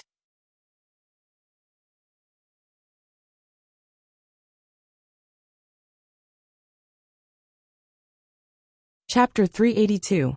Even when Loopy Toad wasn't at school, it had heard rumors about Dopey's various uncles. So the question now was, how many uncles did Dopey have? This was a very strange question, but from its current interaction with Weiji, Loopy Toad finally understood why Dopey-gua was able to keep his eyes and ears open, and why he knew so much gossip. Forget the other uncles. Just the gossip he had gotten from Weiji was enough for Dopey-gua to use. A pet trainer was a freelance job that traveled all over the world and had a military background. Given this job and his special background, he naturally had a lot more information than ordinary people in this circle. There were a lot of big things that hadn't been officially announced, and this kind of person might have already gotten wind of them in their circle of friends. Dopey-gua wasn't in this circle, but his uncle was. Aren't you hungry? Seeing Loopy Toad stare blankly at the bag of dog food he had taken out, Weiji scratched his head a little awkwardly. Does Brother Dog usually not eat dog food? Loopy Toad didn't know how to answer, because cultivating the Demon King Heart Sutra consumed a lot of physical strength. The energy provided by the dog food was in fact very important to Loopy Toad. It ate dog food, but the problem was that it wasn't ordinary dog food. Furthermore, after eating the fly-flavored dog food that Dopey-gua had given it, Loopy Toad realized that it couldn't eat any other kind of dog food. I'm not hungry yet. Loopy Toad broke out in a sweat, and then the expression on its dog face changed as if something bad had happened. What's wrong? Weiji looked at it. That group of people is here. Loopy Toad narrowed its eyes and wagged its tail, as it looked in one direction. It had smelled the aura of the Bone Dragon Man, and was certain that the group of men in black, who had been chasing it, had already searched downstairs. Cultivators could disturb the spiritual senses, and even create fake spiritual senses as a cover. But the aura was the only thing that could not be concealed. Unless all the pores on your body were sealed, Loopy Toad would be able to smell even the slightest hint of a scent. The Bone Dragon Man and a group of men in black had arrived downstairs at the family apartment building. Their car was parked in the alley where Weiji had abandoned it. It's here. The dog is inside. The skeletal dragon in the lead sneered. He had asked the skeletal dragon to follow the scent from the car to the apartment. Although the skeletal dragon's sense of smell was definitely worse than a dog's, a rank 3 skeletal dragon was still capable of distinguishing scents. This place doesn't look simple. Is it really okay to chase after it like this? I'm the leader of this operation. If anything happens, just push the blame to me. The Bone Dragon Man put his hands behind his back and looked at the tall building in front of him. This dog is definitely not simple. Back at the appraisal center, the dog had purposely released its aura to intimidate me. Also, my Bone Dragon told me that it has an abnormal undulation that doesn't belong to a spirit beast. If I can catch it and hand it over to the Society of Saints, it'll definitely fetch a good price. The Society of Saints will really accept them? Of course we can't kidnap people, but we can kidnap spirit beasts. There are still a lot of vacancies in the spirit beast class at the Society of Saints, and we urgently need all kinds of special spirit beasts. After we catch this guy, we'll feed it spirit water to make it forget its past memories, then we'll sell it." The Bone Dragon Man smiled. "I believe the Society of Saints will give us a very generous reward." Without waiting for his subordinates to respond, the Bone Dragon Man had already stepped into the apartment building. About 2 minutes later, the man arrived at the door. "He's here." Behind the door, Weiji and Loopy Toad both held their breaths. Then, in the next moment, there was a deafening pounding on the door. "If you can hide and seek, then open the door." Loopy Toad. Weiji. A moment later, Weiji took the initiative to open the door. This door had been bought at a high price back then. In order to cater to the entire indoor ecological environment, it had been integrated with breathing and circulation technology. It could act as half an air freshener. But while it was expensive to build, it had one drawback. It was fragile. It couldn't withstand the repeated torment of a golden core cultivator. Weiji opened the door. In front of him, the men in black led by the Bone Dragon Man were still in the same unchanging formation. Cage, noose, taser. Weiji was shocked. "How did you get in?" Logically speaking, family apartments had always been off-limits to outsiders. The Bone Dragon Man crossed his arms and smiled as he took out a pack of cigarettes from his inner pocket. "I have this." Weiji was completely stupefied. This old smoker at the door had actually let people in for a pack of cigarettes. This was too immoral. "Kid, I don't know what your relationship with this dog is, but I advise you not to be a busybody. However, I advise you not to meddle in other people's business." The Bone Dragon male stared at Weiji. Weiji couldn't help laughing.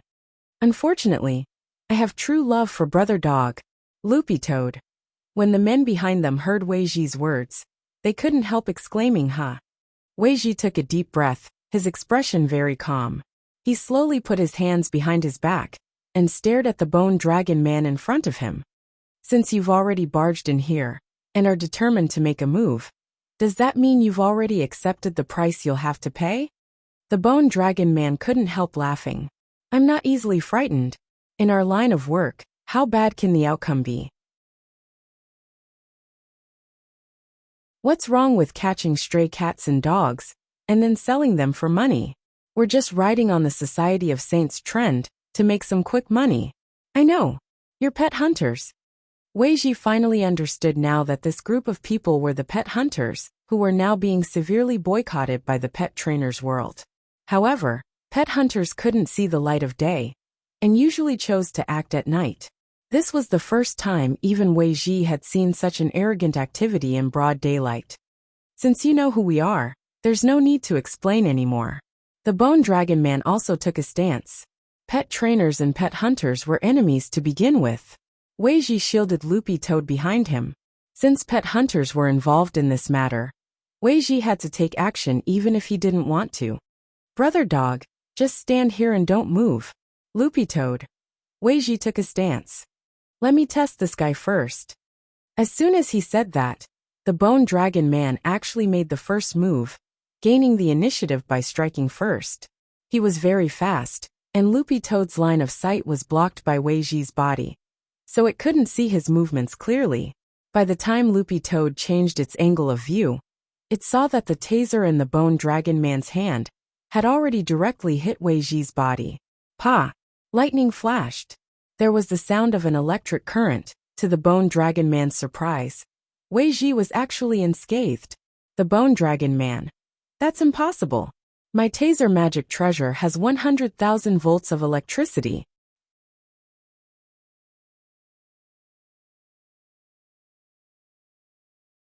Chapter 383. There were all kinds of strange constitutions in the cultivation world.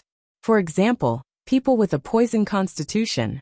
Every strand of hair on their bodies was filled with poison, and they could easily injure or even kill people through skin contact. Flowers and trees would wither wherever they passed. Another example was people with a cold constitution. These people were born with extremely cold constitutions, and they didn't even feel the slightest thing when their bodies were being roasted by fire. However, this was the first time Loopy Toad had seen someone with a constitution like Weiji's, who wasn't afraid of being electrocuted. Looking at this scene, Loopy Toad pondered in its heart. Based on this alone, Wei Ji could be considered to have met the Society of Saints' exceptionally gifted recruitment requirements. This constitution was simply the bane of cultivators who used lightning-type spells. Loopy Toad just didn't know what the limit of Wei Ji's endurance was. If he could really be completely immune to lightning tribulations, and not even fear them, that would be really awesome. Loopy Toad pondered in its heart. At that moment, the battle was still going on. Wei Ji gripped the taser and exerted a little force, and this magic treasure directly turned into a pile of powder with a bang. Wei Ji indeed had strength, and he wasn't weak. Judging from his aura, he was only at the golden core stage, but Loopy Toad was sure that Wei Ji was definitely hiding his strength. On the way to the apartment earlier, that level of body movement wasn't something that a golden core cultivator could display, but his opponents were 5 golden core cultivators, so it actually wouldn't be easy for them to fight as a group. At that moment, it was purely a reflection of individual ability. Hiding behind Wei Ji, Loopy Toad was also ready to join the fight at any time. It looked at Wei Ji with a calm expression. Everyone attack. The Bone Dragon leader was exasperated. With a roar, the 5 of them took out their magic treasures and prepared to charge forward. At that moment, Wei Ji calmly looked at the time. We're almost there. Almost there? What did that mean? Before Loopy Toad could understand, the door to the fire escape on the 23rd floor opened with a hum at that moment, and an old man in a white tank top and bell-bottomed pants slowly walked out of the corridor with a flashlight in his hand. For a moment the scene fell silent. After a brief silence, the old man looked at the men in black and frowned. How did you get in? The Bone Dragon leader stopped attacking and glanced at the red armband on the old man's arm. Neighborhood committee. He couldn't help but sneer. Old man, don't be nosy. The old man's expression was very calm. His body was very thin, and he looked a little weak. However, at this time the old man raised his left arm. Suddenly, a domineering aura spread out from his body, and a dazzling saber light lit up. At this moment, the expressions of the 5 black-robed men changed greatly. It was as if they were not looking at a human's left arm, but a divine weapon that could destroy the world and split the heavens and earth. Loopy Toad's expression also changed dramatically. This old grandpa's identity wasn't simple. He was too strong. And it was ridiculously strong. The intense pressure caused everyone's skin to tremble. Under such a strong aura, Wei Ji scratched his head and said weakly, Uncle Jiang, please have mercy. I still have to interrogate these 5 people. The old man grunted softly, and the light on his left arm disappeared almost instantly. He turned his hand over and pressed it down. Like cockroaches, the 5 men were instantly stuck to the ground, unable to move at all. The ground sank slightly to form 5 human-shaped pits. The Bone Dragon leader was trembling all over. His eyes were bloodshot, and his nose was dripping with blood.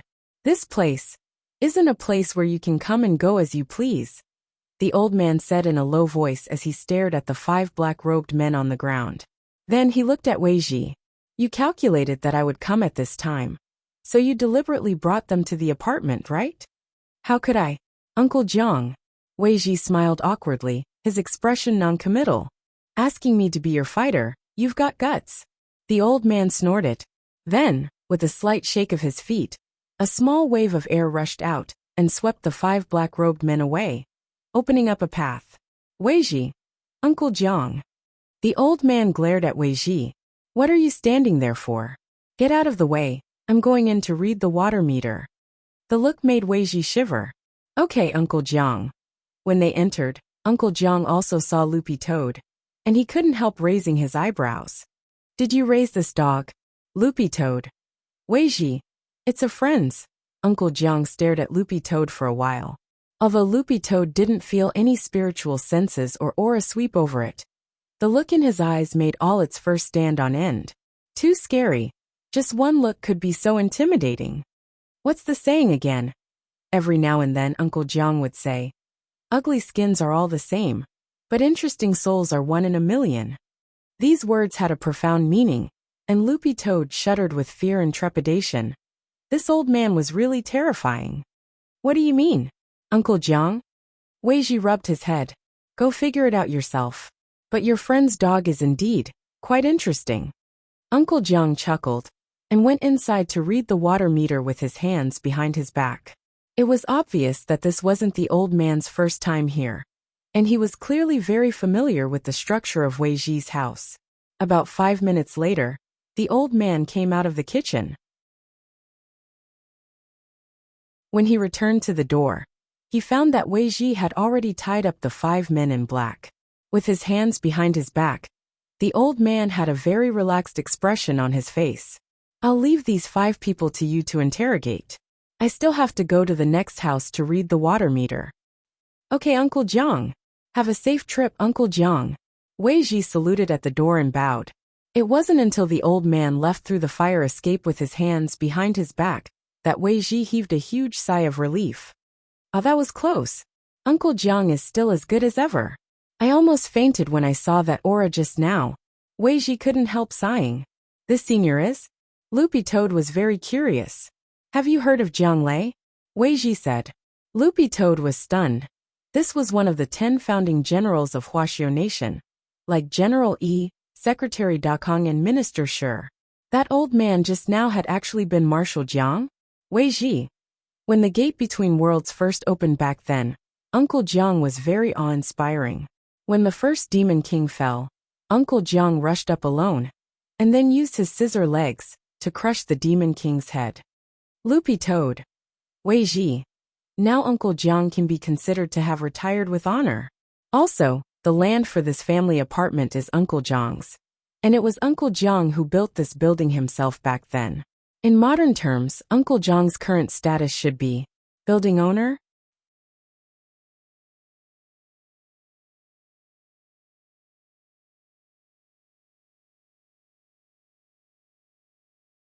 Chapter 384. Of course, in addition to the retired Marshal Jiang, there were still a lot of other experts hidden in the family apartment. This was also why Wei Ji had chosen to buy the 23rd floor back then. Pet trainers were most afraid of these pet hunters, who would do anything to get a spirit beast they fancied. Wei Ji would at least feel more at ease if he could set up a base for cultivating soul pets in this family apartment. After Marshal Jiang left, Wei Ji looked at the 5 men tied up on the ground and sneered. All that was left was to interrogate them. Pa! He snapped his fingers. Instantly, the vines hanging from the ceiling in the main hall actually woke up, as if they had a mind of their own. They dragged the group into the room and hung them from the ceiling one by one. They were actually plant spirit beasts. Loopy Toad was startled by this scene. It had thought that the vines on the ceiling were just decorations, and hadn't expected them to be alive. The plant spirit beasts in the spirit energy world were completely different from those in the gate between worlds. Furthermore, the aura they gave off was different from that of a normal spirit beast, so Loopy Toad couldn't react at all. Although it was currently at 3rd class, it still wasn't strong enough. If it could reach 2nd class or even 1st class, it would be a lot better than it was now. At the very least, its perception ability would be several levels higher than it was now. It had to speed up its cultivation of the Demon King Heart Sutra. This was what Loopy Toad thought in its heart. Inside the room, Wei Ji hung the men high from the ceiling. The Bone Dragon Man, who was the leader, had received the worst treatment as he hung upside down. Arms folded, he went over to the Bone Dragon Man and said, "Tell me, what organization are you from?" Wei Ji had already seen that these 5 people didn't have simple backgrounds. A pet hunter organization that dared to break into the family apartment had to be very powerful. Most of the people in this kind of organization relied on the power behind them to survive, and the more power they had, the more arrogant they were. Unfortunately, this group of people had probably chosen the wrong place today. The Bone Dragon Man smiled miserably and gritted his teeth, but didn't answer. His face was already flushed with blood, and he looked very uncomfortable. Loopy Toad knew that apart from absorbing spirit power molecules in the air through photosynthesis, this plant spirit beast actually had a more direct method, and that was to absorb energy from living things. Thus, the man felt exceptionally uncomfortable being hung upside down and having his spirit power sucked away bit by bit. I advise you to confess as soon as possible. Once a large illegal organization like yours is wiped out, It won't be a problem for you to be sentenced to a few hundred years. Wei Ji said faintly, "If you're willing to admit your crimes now and help us find your hideout, I can let you become a tainted witness and reduce your sentence in this incident. What do you think?" These words caused the group of men in black to break out in a cold sweat, especially the Bone Dragon Man. Fine beads of sweat had already appeared on his almost bloodshot face. He knew that Wei Ji wasn't joking. Based on the fact that the organization had captured several state-protected spirit beasts, it wouldn't be too much to sentence him to a few hundred years in prison. After all, in this day and age, people could be arrested and sentenced to 9 years in prison for stealing bird eggs. But Wei Ji also knew that his words were just a reminder, not a warning or a threat. Since they had already chosen to engage in this illegal business back then, both the Bone Dragon Man and the men in black behind him were well aware of the legal responsibility they had to bear. It was like how some celebrities clearly knew that taking drugs was wrong, but still insisted on doing so in search of so-called inspiration. Some live streamers were clearly very popular, but still insisted on using cheats to show off their skills. They knew they couldn't do it but still did it. It wasn't easy to get these people to give in. "I'll give you 5 minutes. This is your last chance." Wei Ji stared at the ancient dragon man with a very serious expression on his face. 5 minutes passed, and the Bone Dragon Man gritted his teeth and still refused to give in. "Time's up." Wei Ji was right on time. He had already given the man a chance to repent and admit his guilt, but unfortunately, the man didn't cherish it. "To Butterfly." At that moment, Wei Ji called out softly, "Loopy Toad." Wei Ji grinned. "My pushing large butterfly actually never had a nickname, so I just gave it one. This name symbolizes the friendship between me and Brother Dog." Loopy Toad was startled. "You're actually called To Butterfly? Why don't you call yourself Two Springs Reflecting the Moon?"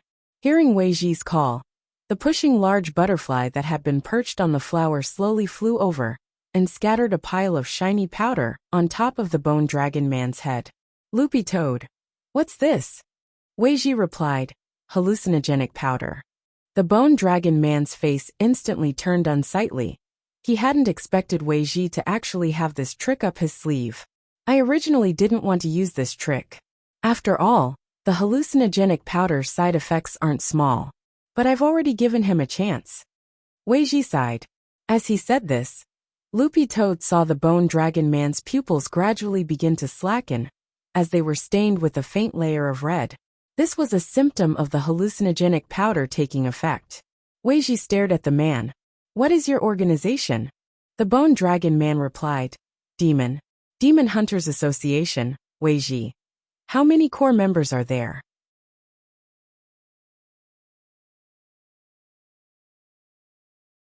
The Bone Dragon Man.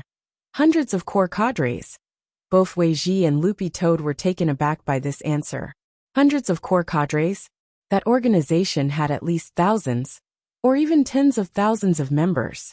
Although pet trainers guilds from all over the country had worked with the police to crack down on a lot of illegal pet hunter organizations over the years, the largest number of people had been just over 100. Compared with this organization with hundreds of core cadres, they were just small fry. This time, they had really caught a big fish. Elsewhere, Wang Ling looked at the time when he got home from school. It was already 5 o'clock in the evening, but Loopy Toad still hadn't come back. For some reason, Wang Ling's heart felt empty. Logically speaking, no matter how late the appraisal center was, the test would usually be done in 3 or 4 hours. Wang Ling knew that Loopy Toad had gone in the morning, and it was actually a little unusual for it to still not be back at this time. The old man looked at the time and was a little worried. "Ling Ling, did Loopy Toad get lost?" When the old man watched TV, he had learned a lot about pet traffickers. In recent years, in particular, the country's crackdown on them had intensified, leading to an endless stream of news about them. But even so, there were still people who took the risk out of desperation to do it. The old man looked a little worried. Those pet traffickers can even openly steal giant spirit beasts like gorillas. Loopy Toad is so weak and small. What if it really runs into danger? Wang Ling frowned at these words. Because he had signed a sole pet contract with Loopy Toad, he clearly knew that it was safe now. There was no way it would run into life-threatening danger. As for those sole pet traffickers that Grandfather Wong was talking about,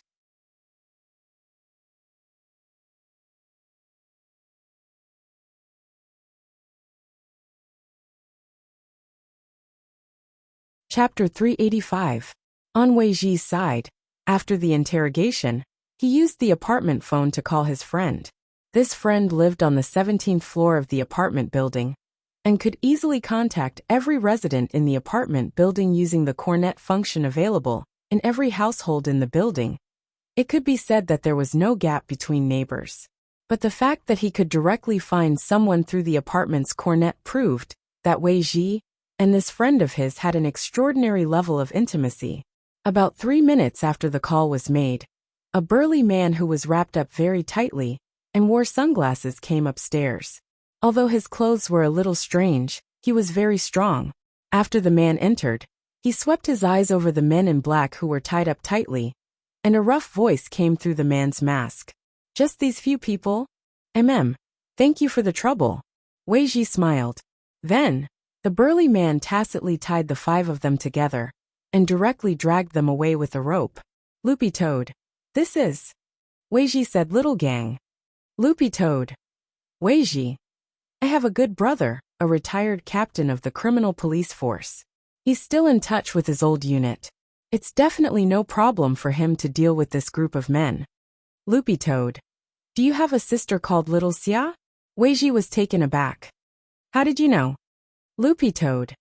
In a small district on the edge of Songhai City, this was a small town that was almost neglected. This was where the Demon Hunters Association's base of operations was set up. When Wei Ji brought Loopy Toad here, the faint smell of blood permeated the air, and both man and dog couldn't help frowning. In order to prevent Loopy Toad from being exposed, Wei Ji changed into a large travel bag for Loopy Toad to hide in.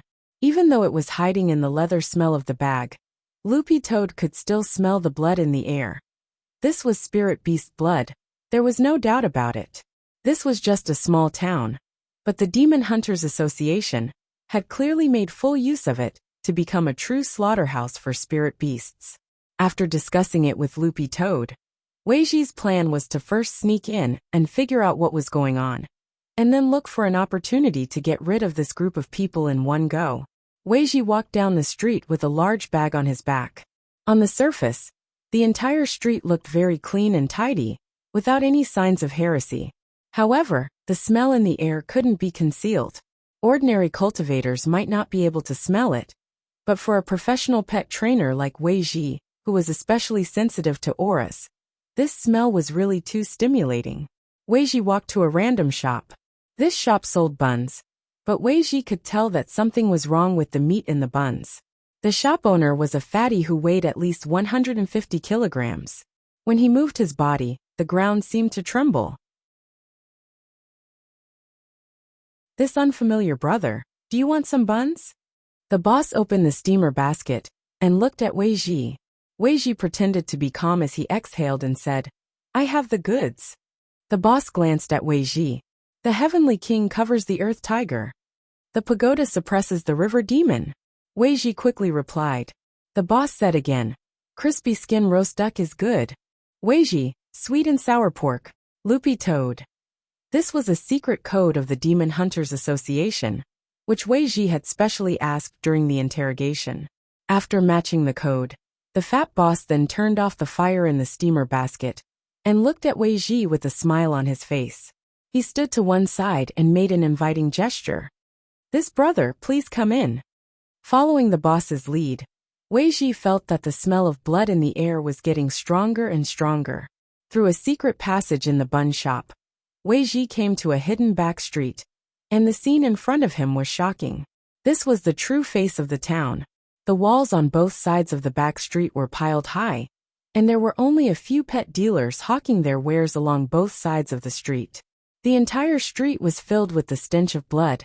Wei Ji could see a lot of cages made of black iron on the ground, which held all kinds of spirit beasts, cats, dogs, foxes. Most of these spirit beasts had been captured by the Demon Hunters Association. Some of the spirit beasts even had collars on which their owners' names were engraved. Some of the spirit beasts locked in the iron cages were covered in cuts and bruises. They were already on the verge of death, as they lay sprawled in the cages, gasping for breath. Seeing Wei Ji's expression, the boss didn't find it strange and smiled. It looks like little brother hasn't been with the association for long, so it's no wonder. It's a miracle that most newcomers don't throw up every time they pass by this street. Do you see these seriously injured little guys? The boss pointed to the injured spirit beasts locked in cages on the side of the road. These guys are injured because they refused to break their contracts. Wei Ji didn't say anything, and just listened as the boss went on. Although there's a barrier here, the spirit beasts' contracts are cancelled when they're sent here, because they're worried that their owners will find them. The boss chuckled, but considering that some spirit beasts are extremely loyal and unwilling to cancel their contracts, they can only be forcibly cancelled. That's why they're seriously injured. Wei Ji tried his best to make his voice sound less shaky. Under normal circumstances, only spirit beasts that are on the verge of death can be easily broken by a third party. The boss spoke very casually. Those with pure bloodlines will be treated. As for the ones with lower grades, at this point, the boss turned his hand and pointed at the previous bun shop. They're all sent to my shop.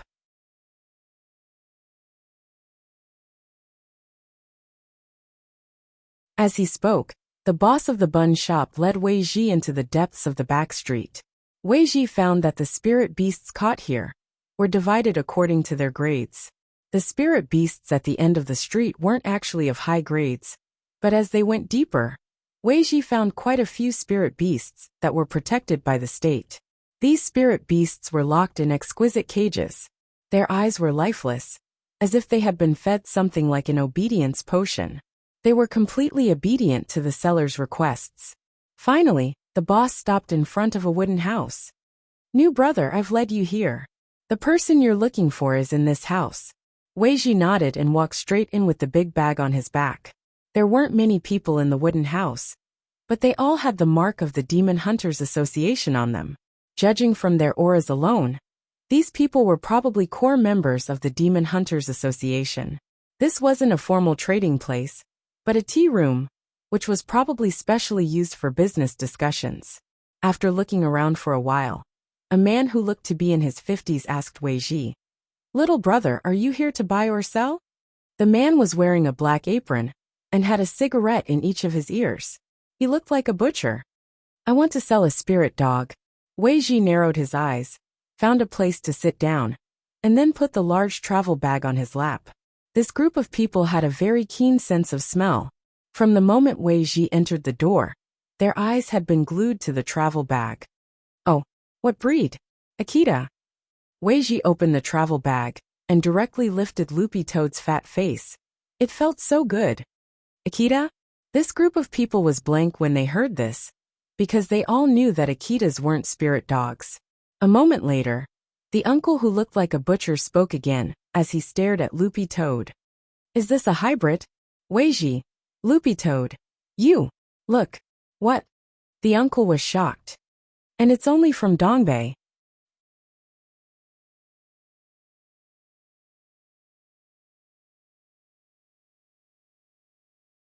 Chapter 386. This dog can actually talk? Just like everyone else who had heard Loopy Toad speak, the group of people in the room also had astonished looks on their faces. "Uncle Zwa? Is this dog at second class?" A very thin young man lit a cigarette for the butcher uncle. The uncle immediately shook his head. "This dog definitely isn't at second class." Wei Ji and Loopy Toad scanned everyone's strength. This butcher uncle was only at the middle golden core stage, but it was very clear that realm didn't mean everything in the Demon Hunters Association. This butcher uncle, who was called Uncle Zwa, was clearly an old member of the association, and had some experience in appraising spirit beasts. Uncle Zwa stared at Loopy Toad, and reached out to stroke its fur, which made Loopy Toad feel sick. Although normal spirit beasts don't have the ability to speak until they reach second class, it's clear that this dog is very special. Uncle Zwa smiled and blew out a ring of smoke as he stared at Wei Ji. "Little brother, where did you get this dog?" Wei Ji rubbed his head. I captured it from a friend. He's a good person, his family runs an inn. He has a collection of many exotic species. The first time I saw this dog, I knew it wasn't an ordinary dog, so I wanted to get it. Strongswa. It didn't resist. Weiji. It's mentally retarded. Loopy Toad took a deep breath. I see. This uncle's was sneered. You actually started with a friend. This little brother looks like you have a bright future ahead of you. You flatter me. Weiji faked a smile. I'm the appraisal manager here. If you're willing to sell it, then name a price. Strongswa had a cigarette in his mouth, his expression carefree. This dog of mine is very special. Weiji smiled. I want to meet the higher-ups here, before I make a decision. The young men on the side were clearly very dissatisfied with Weiji's attitude, but this Unkleswa held out his hand to stop them. He. Among all the newcomers who trade with our Demon Hunters Association, it's really rare for you to say that you want to meet the higher-ups on your first transaction. Although it's indeed rare for this dog of yours to be able to speak before it's at second class, its level actually isn't very high. Even if our president meets it, he won't ask for a particularly high price. What's more, the guild leader usually doesn't meet newcomers easily. At this point, Strongswa's eyes narrowed slightly. But it doesn't matter anymore. What do you mean? Suddenly Weiji frowned. He felt a trace of killing intent. Strongswa crossed his arms and said with a smile, in our Demon Hunters Association, even if we can't agree on the price, there's no room for bargaining. Weiji's eyes twitched. You want to rob us? Young man, this is your first time trading with my Demon Hunters Association, so you don't know the dangers of society. If you will leave the dog, everybody will be happy.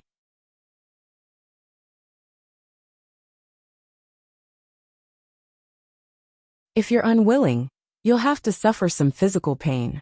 After Strongswa finished speaking, he couldn't help but add, this is a society ruled by law. It's not good to kill people. Loopy Toad.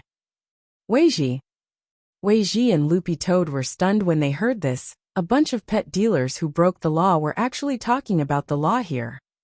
Looks like I can only fight. Weiji sighed in his heart. He hadn't expected things to come to this in the end.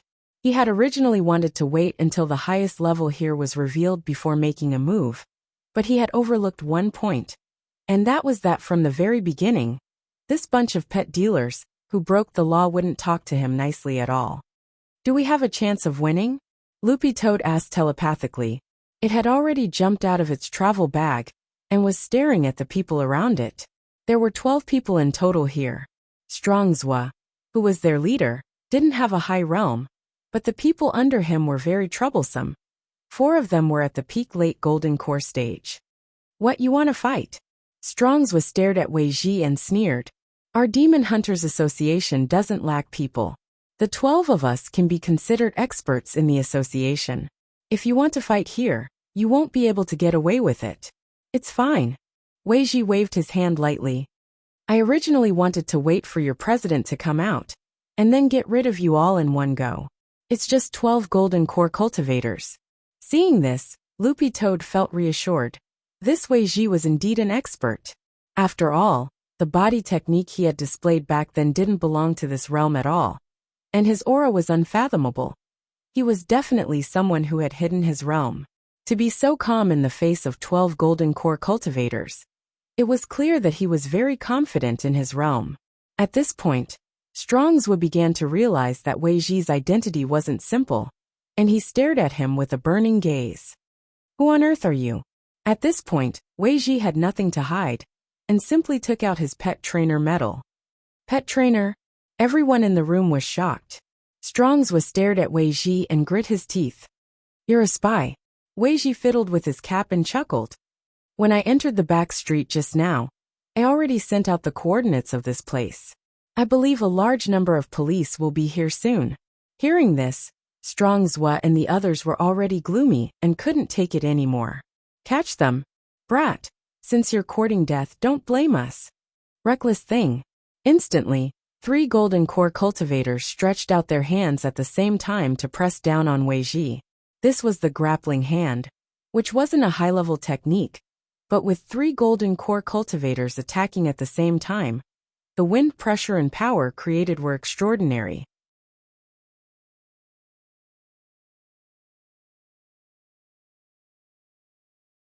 The three people flanked Wei Ji from different directions, and the grappling hand formed a solid triangular shackle in the air. Once someone of the same realm was restrained, it would be very difficult for them to break free. Loopy Toad knew that now was the time for Wei Ji to show his true strength. Insignificant skill. Wei Ji snorted, and his familiar body technique appeared in front of Loopy Toad once again. The instant the three people flanked him, he slid at a strange angle to avoid them. Good positioning.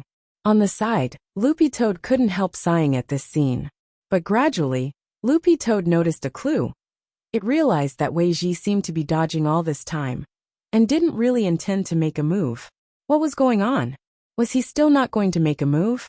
Although positioning was indeed very flashy, it was impossible to rely on positioning alone to win in a fight.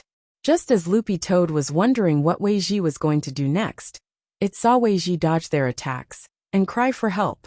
"Brother dog, why are you just watching? Help me." Loopy Toad. Wei Ji transmitted his voice anxiously. "Positioning is my only skill." Loopy Toad.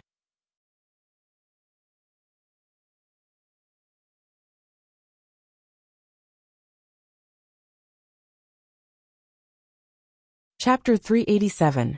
At that moment, Loopy Toad had no choice but to admit a tragic fact. There really were cultivators in this world who cultivated body movements as their main cultivation method. Because in most cases, body movements were just a secondary cultivation option. After all this time, all you can do is hide. Wei Ji explained. Pet trainers rely on their soul pets to fight, and the most important thing for a master is to protect himself while commanding the battle. Thus, my family taught me from a young age to play it safe. As long as I can hide well, there's no boss that can't be taken down. Loopy Toad was stunned. This sounded a little nonsensical, but when it thought about it carefully, it did make some sense. Loopy Toad. Then did you bring your soul pet? Wei Ji, no. Loopy Toad. As Wei Ji dodged the technique, he grinned confidently. Don't I still have you? Loopy Toad. This was also a F*** King Swindler. Just like that. All of a sudden, Loopy Toad found that the burden of this battle had fallen entirely on its shoulders. Although the space inside the wooden hut was big enough, using body movements to dodge continuously like Wei Ji wasn't a long-term solution. In the end, his physical strength and spirit energy would run out. Set up the array. Strong's was shouted softly as he retreated behind a group of people. His hands formed a magic seal, and a large amount of spirit power swept up, causing the whole hut to tremble. The shockwave shook the walls of the wooden house, causing some cracks to appear. The effect of the suppression array set up by 12 golden core cultivators, working together, was naturally extraordinary. Spirit power roared, and the ear-piercing sound waves produced by the intense vibrations in the air made people's hearts go numb. It was like a big cat scratching a blackboard with its claws, and it was extremely uncomfortable. You can't escape. We 12 golden core cultivators have joined hands to suppress you. It's absolutely impossible for you to escape when you're at the same realm. Strong's was shouted sternly. As he pressed down with both hands, he saw that the man and dog in front of him were completely immobilized as they were trapped in the array. Wei Ji broke out in a cold sweat. Body movements were completely useless in the face of such a powerful suppressive array. Loopy Toad narrowed its eyes. Given the current situation, where they lacked the advantage in numbers and the disparity in combat strength, there was only one way left. In the last clause of the Soul Pet contract, there was an additional option. The master could use the power of the contract to cast a support spell on the battle pet. As long as the power of the contract existed, the battle pet could be long range, regardless of distance. This was the trump card that Loopy Toad had thought of from the very beginning, but it didn't want to use it. As a demon king, Loopy Toad had the arrogance of a demon king. Loopy Toad had initially thought that Wei Ji was strong enough to wipe out this group of golden core cultivators, but it turned out that it had been thinking too much. At that moment, everyone thought the outcome was a foregone conclusion. Strong's sneered as he stared at Loopy Toad. Your fur may look strange, but your flesh is very sturdy. If we make you into buns later, they might taste very good. Inside the array, Weiji seemed to be completely suppressed, but in fact that wasn't the case. As a professional pet trainer, self-preservation was the most important thing. And it wasn't that he didn't have a way to escape. But Weiji wanted to know what was truly strange about Loopy Toad. Then, to everyone's surprise, Loopy Toad suddenly raised its dog head with a mocking expression. Do you really think I can't beat you? The 12 golden core cultivators looked at each other, stunned. It was just a mongrel spirit dog with a body full of green fur. And shouting in front of everyone. Just thinking about this scene was comical. Behind them, Strong's stared at Loopy Toad for a few seconds before he couldn't help laughing. You're just a spirit dog that hasn't even reached second class. What right do you have to challenge me here? As a pet, it only needs to be enslaved. Loopy Toad also laughed. You want to enslave this king? I'm afraid you're not qualified enough. If you have the ability, give me 30 seconds. I'll beat all your teeth out. What did you say? Loopy Toad narrowed its eyes. I said give me 30 seconds. I'm a man, no a dog. I'll beat the crap out of you. Such a shocking statement instantly silenced everyone in the wooden hut for a long time. And even the air seemed to freeze. Only Weiji had a pleasantly surprised expression on his face. 30 seconds? What on earth could it do? Strong's snorted coldly. Fine. I'll give you 30 seconds. Let's see what you can do. Loopy Toad was delighted at this answer, because it took time to communicate with Wang Ling through the contract. And during this time, there couldn't be any outside interference. The most important thing was that only 30 seconds was enough. It had anticipated that the people of the Demon Hunters Association would view spirit beasts as commodities and weeds, which was why it had tried to buy time with such an arrogant attitude. Who would have thought that it would really fall into its trap? 30 seconds. As long as 30 seconds passed, this bunch of people were done for. At this point, the scene fell into silence. Everyone was waiting to see what would happen in 30 seconds. When the second hand moved exactly past 30 seconds, Yi Zichen was stunned. There was a roar in the sky. All of a sudden, it was as if a divine light was pouring down from beyond the heavens. It directly penetrated the ceiling of the wooden hut and fell on Loopy Toad. What was that?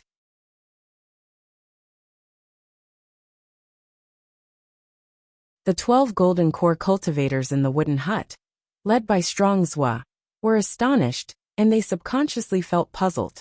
At that moment, boundless rune light swirled around Loopy Toad's body, and even its feet glowed with a dazzling brilliance. Loopy Toad's aura also skyrocketed with this buff spirit light. It didn't move a single step. It merely wagged its tail. An invisible spirit power was released.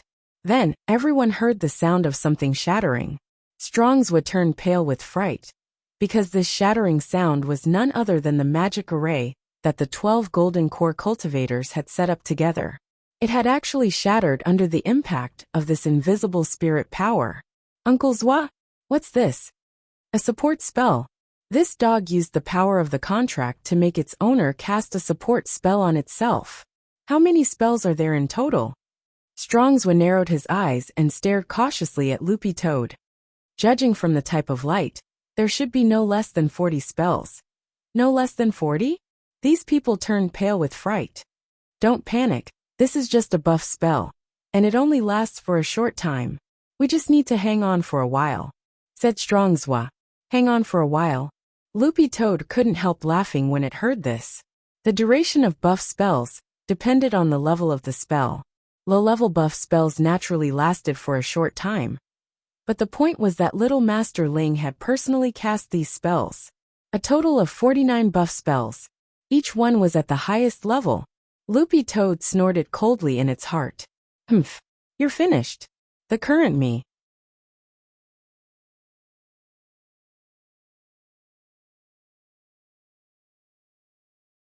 Chapter 388. Every dog had its day, and the 12 golden core cultivators, led by Strong's, were taken aback by this series of changes. With the blessing of more than 40 support spells, all kinds of light and runes lingered around Loopy Toad to form an unbreakable circle of 3 feet. The torrent of aura was like a vortex with Loopy Toad at its center as it spun around. A total of 49 buff spells. This power was incomparable to before. For a full 5 minutes, Loopy Toad stood there and quietly looked around at everyone. There was finally a trace of fear in Strong's eyes. The duration of a support spell would weaken over time. And usually, it would only last for 2 minutes. But this was under the situation where the spell's level was relatively low. Based on Strong's current experience, a support spell that lasted more than 5 minutes was already very long. However, the effects of the spells on Loopy Toad hadn't weakened in the slightest during these 5 minutes. This was already proof that these support spells were of very high levels, and were most likely at the highest level. The point was that Loopy Toad was able to cultivate each support spell to the highest level. Strong's began to realize that he might have provoked a great senior with a question mark. Who on earth is your master? Because of the suppression of the aura, Strong's tone had long since lost its initial arrogance. Under the absolute suppression of this aura, they found it very difficult to even breathe. The 12 golden core cultivators of the Demon Hunters Association had actually been suppressed by a dog that hadn't even reached 2nd class. If word got out, they would definitely become a laughingstock. But Strong's couldn't care less now. The only way to win was to think of a way to drag out the duration of these support spells, or avoid fighting as much as possible. Everyone, transfer all the spiritual energy in your body to my mystery umbrella. Let's fight together. Standing at the front, Strong's raised his hand, and a giant umbrella actually appeared in it. The 12 golden core cultivators worked together, and spirit light burst forth from the umbrella, forming a solid light film. But very quickly, this light directly disappeared. What's going on?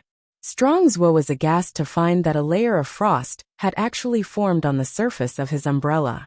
This was the aura freezing spell? Weiji couldn't help but narrow his eyes when he saw this. This was a fairly high-level demon technique. That was because the last 2 times the gate between worlds had descended. In order to deal with the demon beasts pouring out of the gate between worlds, the major pet trainers guilds had conducted an in-depth analysis of the spells commonly used by the demon race. The aura freezing technique was one of the commonly used techniques of the demon race.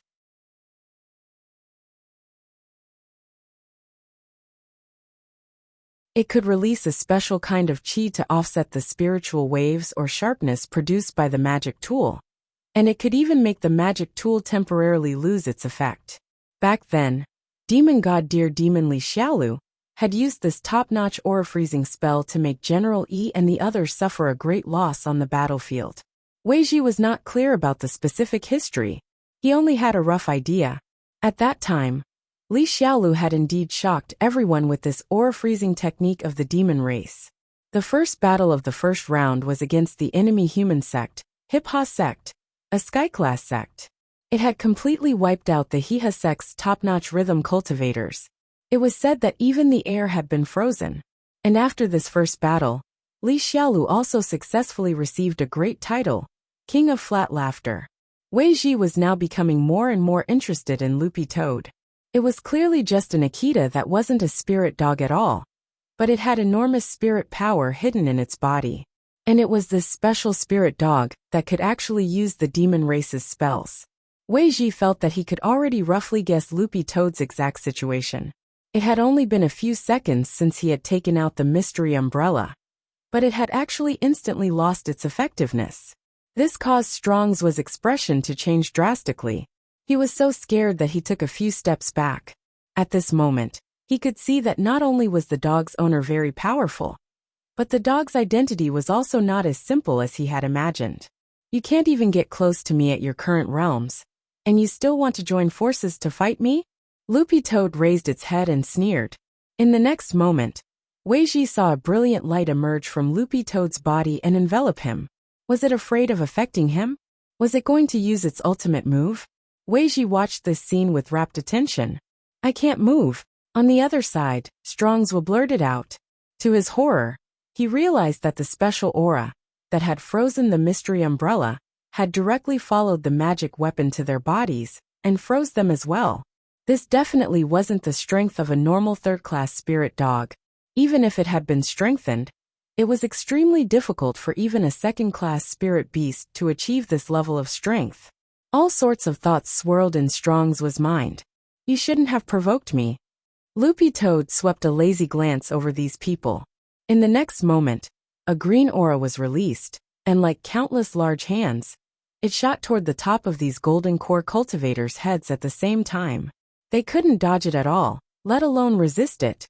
The moment this aura shot into the top of his head, Strong's immediately felt like he was going to collapse. Was this a weakening spell? No, it didn't seem that simple. Roughly 10 seconds later, 12 golden core cultivators crashed to the ground at the same time. Butcher Uncle Strong's, who was their leader, stretched out his hands miserably. Senior Dog, spare me. I was wrong. Loopy Toad was very unperturbed and completely ignored the screams. After a full minute, the invisible aura hand that had connected the 12 golden core cultivators to the top of their heads was finally pulled away. These golden core cultivators weren't dead, but their auras were extremely weak. The most important thing was that their faces were very unsightly, as if their essence had been stolen.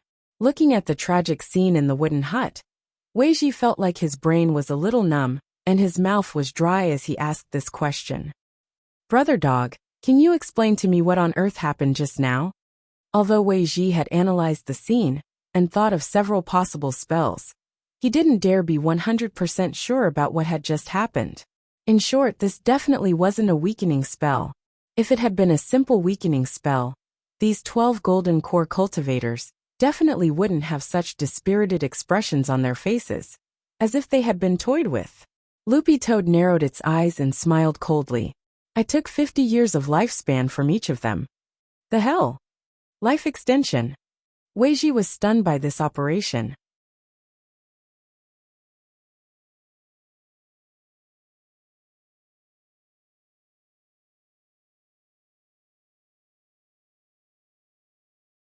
Chapter 389. The 12 golden core cultivators in the wooden house were part of the core members of the Demon Hunters Association in the back street. But at this stage, the Demon Hunters Association still hadn't been fundamentally resolved, because the organization's leader had yet to be caught. Weiji and Loopy Toad's original plan had been to wipe out all the core members of the organization in one fell swoop, but they had overlooked how cunning this group of pet dealers was. Furthermore, the violent sounds of the battle in the wooden house, as well as the screams of the Demon Hunters Association core members, as they fell to the ground, had already attracted the attention of a lot of people in the back street. Sensing that the situation wasn't good, some of the pet dealers were already planning to pack up and run. But unfortunately, Weiji had already made full preparations. Loopy Toad looked out the broken window. Even in the back street, it could already hear the loud sound of police sirens outside. Weiji had called the police earlier, and this seemingly peaceful town had already been heavily surrounded by the police. A lot of SWAT officers had already penetrated the back street with explosion-proof magic shields. This was probably the biggest case of spirit beast trafficking this year. Although the organization's leader hadn't been caught, and some of its core members were still on the run, Loopy Toad felt that they wouldn't be able to run for long. But Loopy Toad was now facing a new problem, and that was how to get out of here. There were a lot of people and eyes in this situation, and its fur was too conspicuous. If the SWAT officers penetrating the back street found the wooden house and saw the 12 golden core cultivators on the ground, Loopy Toad reckoned that it would be in the headlines tomorrow. Just as it was thinking about how to leave, Loopy Toad suddenly smelled a familiar aura in the crowd. Roughly 2 or 3 minutes later, Loopy Toad saw a familiar figure. Audra had arrived. As usual, Audra was still dressed in a 3-piece suit with swept-back hair, the standard attire of a society elite. Is this your friend? When Weiji saw Audra, his gaze also shook. He felt that this person was a little familiar, but he couldn't quite put his finger on it. But when he saw the logo of the General Administration of 100 Schools on Audra's chest, Weiji instantly remembered. Wasn't this the leader who had been in the limelight recently? The youngest General Administration of 100 schools in history. The person who had shot to fame back then when he had killed a demon king remotely. Speaking of which, Wei Ji felt that this person was a little strange. It seemed that he had been involved in every major incident recently. It was really too strange. When Audiobook arrived, he was carrying a travel bag on his back, which had clearly been specially prepared for Loopy Toad. Shifu asked me to pick you up. As soon as he entered the wooden hut, Audiobook straightaway opened his travel bag. With just one simple sentence, Loopy Toad understood why he was here. One person and one dog had a tacit understanding. Loopy Toad didn't stand on ceremony with Audiobook, and it directly dove into the travel bag. It sensed that someone else's aura was approaching. If someone else saw this scene, it would be very troublesome. Wei Ji, who was watching from the side, had a puzzled expression on his face. This master should be referring to Brother Dog's master, right? However, Wei Ji was truly curious about the identity of this master. To be able to become the Shifu of Audiobook, the currently popular director of the 100 Schools Alliance, and to have such a strange dog under him, Wei Ji couldn't help but wonder about the power of this great senior behind the scenes. After all, an average person couldn't learn how to use more than 40 full-level support spells in a row. After putting Loopy Toad into the travel bag, Audiobook finally breathed a sigh of relief.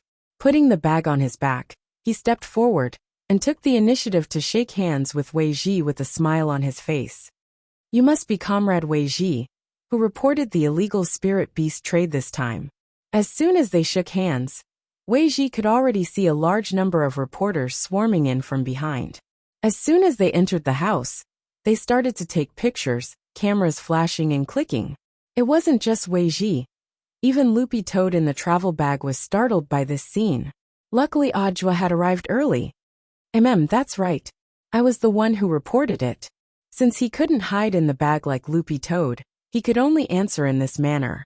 The reporters then captured the scene of them shaking hands for more than 10 seconds. After that, a female reporter from the Cultivation Daily asked, Director Audiobook, how do you manage to rush to the scene of every major incident as soon as it happens and take part in directing it? The spirit beast trafficking incident this time doesn't seem to be under the jurisdiction of the General Administration of 100 Schools. Does Director Audiobook think this action crossed the line? Audiobook frowned and stared at the female reporter with a serious expression on his face. Comrade, you're wrong. No matter when or where, as long as the people need me, I should be there. At the back, the reporters started to take notes when they heard Audiobook's words. The female reporter, who had asked the question, sighed in her heart. This wasn't the first time she had dealt with Audiobook. She actually felt that she was already running fast enough in order to bring him the latest news as soon as possible. But she hadn't expected Audiobook to beat her to every major incident this year. The leader of the General Administration of 100 Schools this time was too diligent. Then can I ask Director Audiobook to explain the latest situation? The female reporter asked again. Audiobook cleared his throat and faced the cameras and the incessant flashes.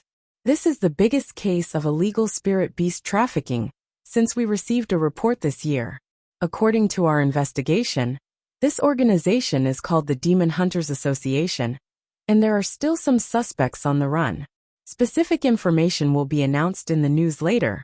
I believe that with the police's hard work, we'll be able to solve this case very soon.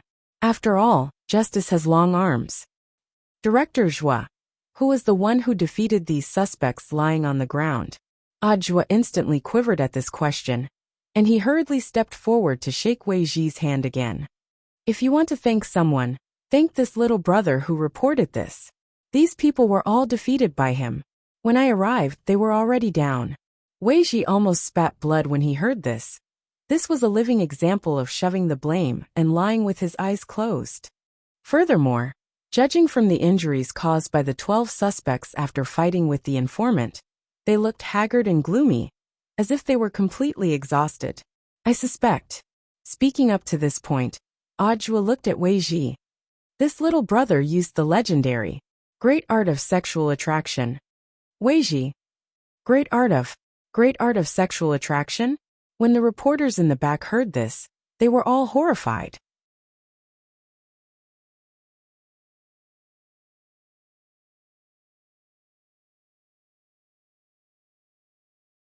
Chapter 390. The night the Demon Hunters Association was exposed, the news had already spread like wildfire before the media had a chance to announce it.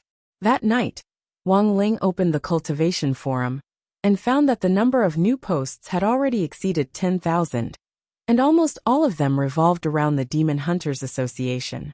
Some of the posts even had pictures taken at the scene. After their spirit beast contracts had been forcibly cancelled, the poor spirit beasts lay motionless in their cages, covered in wounds and bloodstains. The crisscrossing wounds were a ghastly sight to behold. There were also some low-grade spirit beasts whose skins and fur had been skinned alive to be made into Taoist robes and boots. The most important thing was that almost all the spirit beasts traded in the Demon Hunters Association originally had owners. If there was no trade, there would be no killing. No one thought that the Demon Hunters Association would actually be so bold as to continue committing crimes in the face of the country's strict ban on the poaching and trafficking of spirit beasts. For all the cultivators who had been paying attention to this matter, and who had called for people to live in harmony with spirit beasts, this incident had in fact been a huge psychological blow. The pressure of public anger would ultimately be passed on to the task force in charge of the Demon Hunters Association case, as well as Jua, the commander.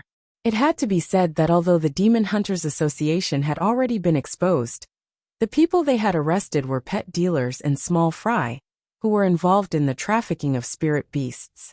Not all the core members had been arrested, and they didn't even know who the head of the organization was. Of all the core members arrested, Strong Zhua had the highest rank.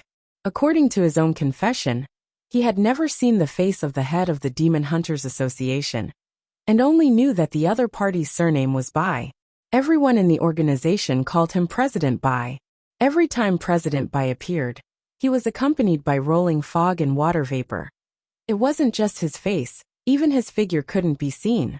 In prison, Warden Liang had a special magic treasure, which could be used to detect lies. As it turned out, everything was indeed as Strong Zhua had said. The identity of the head behind the Demon Hunters Association was a mystery. When Loopy Toad returned home that night, it accompanied Wang Ling to read all kinds of posts online, and it was Zhua who had texted Wang Ling the results of the interrogation. Wang Ling realized that Loopy Toad seemed to be particularly concerned about this matter. Although it had once been a demon king, when all was said and done, a demon king was also a demon beast. In essence, demon beasts and spirit beasts came from the same root. The only difference was the medium through which they used their power. Thus, Loopy Toad's heart was particularly moved when it saw these pictures on the forum. It couldn't imagine what would happen if it was caught one day and suffered this kind of treatment. Of course, with Wang Ling by its side, this would never happen. But Loopy Toad was already clear about its attitude toward the Demon Hunters Association. It would definitely ferret out the mastermind behind the scenes. Wang Ling rubbed its head. Then he found out that this guy was actually lying on the table, looking through the forum posts with him, and falling asleep. Loopy Toad's in RNAR. Fortunately, the outbreak happened at home. If it happened during the battle just now, the consequences would be unimaginable. He had to think of a way to solve this problem quickly. Wang Ling cupped his chin in his hand and pondered for a bit. Then he picked up the dog that was stuck to the table and put it next to his leg. After calling Grenade-throwing Senior Immortal last time to ask Little Silver to buy Holy Beast blood, Grenade-throwing Senior Immortal had also bought Little Silver a phone and applied for a new number.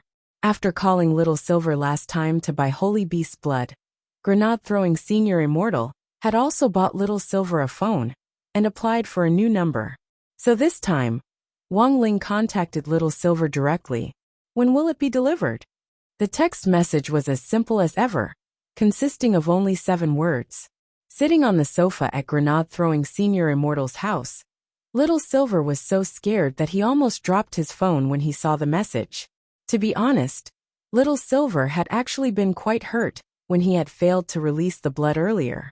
Not only had he failed, The point was that he had been treated as a depressed suicidal teenager and had been arrested by the police for ideological work. After that, he had been treated as a mental patient and sent to the hospital. Little Silver had initially wanted to wait a few days. Although holy beasts had a strong ability to recover, this wasn't how they were supposed to be used. Little Silver stared at the phone screen bewildered.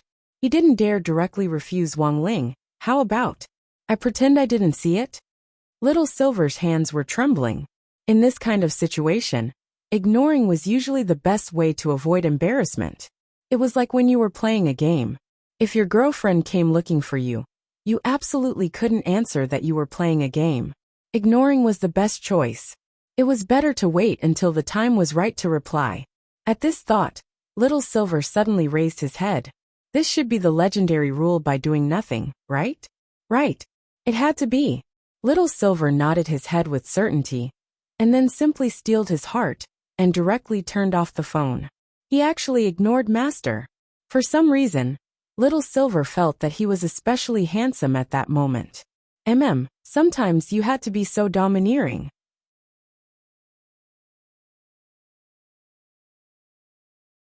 Learn to resist. Learn to say no. Even if the other party was a big shot, you absolutely couldn't bow your head to one. This was the dignity a holy beast should have. On the other side, Wang Ling could see Little Silver's conflicted image on the sofa through the phone screen. He could even clearly see him turning off the phone. As long as Wang Ling wanted, he could activate the heavenly eye to connect his optic nerves to various screens. This was a new modern spell that he had independently developed. It was just like how he could control his nose hair to form a filter in his nose to prevent PM2.5. Through the heavenly eye, Wang Ling connected to Little Silver's phone screen and saw his actions. Wang Ling took a deep breath. He had actually been ignored just like that. But Wang Ling wasn't angry at all. After all, he had indeed asked for a lot of blood. But this was a very good deal for Little Silver. The 20 packets of crispy noodle snacks he had used to buy the blood were from his collection. After eating them, there would be unexpected benefits. Thus, Wang Ling grabbed his phone and sent another text message. Then, on the other side, Little Silver was stunned to find that his phone had actually turned on by itself. What was going on? This phone could even turn on by itself? Then Little Silver saw Wang Ling's 4 question marks. Little Silver. Before he could turn his phone off again, Wang Ling sent another text message. Give up, it's no use. Little Silver. Wang Ling. I can turn it on for you remotely. Little Silver. Wang Ling. I know you're looking. Then, after a few seconds, Wang Ling didn't send a single word, and just sent a kitchen knife emoji. The meaning was very obvious. If you don't come, I'll go get it myself. Little Silver was so scared that he broke out in a cold sweat, and he replied to Wang Ling in a fluster. Tomorrow, is that okay? Wang Ling replied, okay. Before Little Silver could completely calm down, Wang Ling's second reply came. No money if you're late.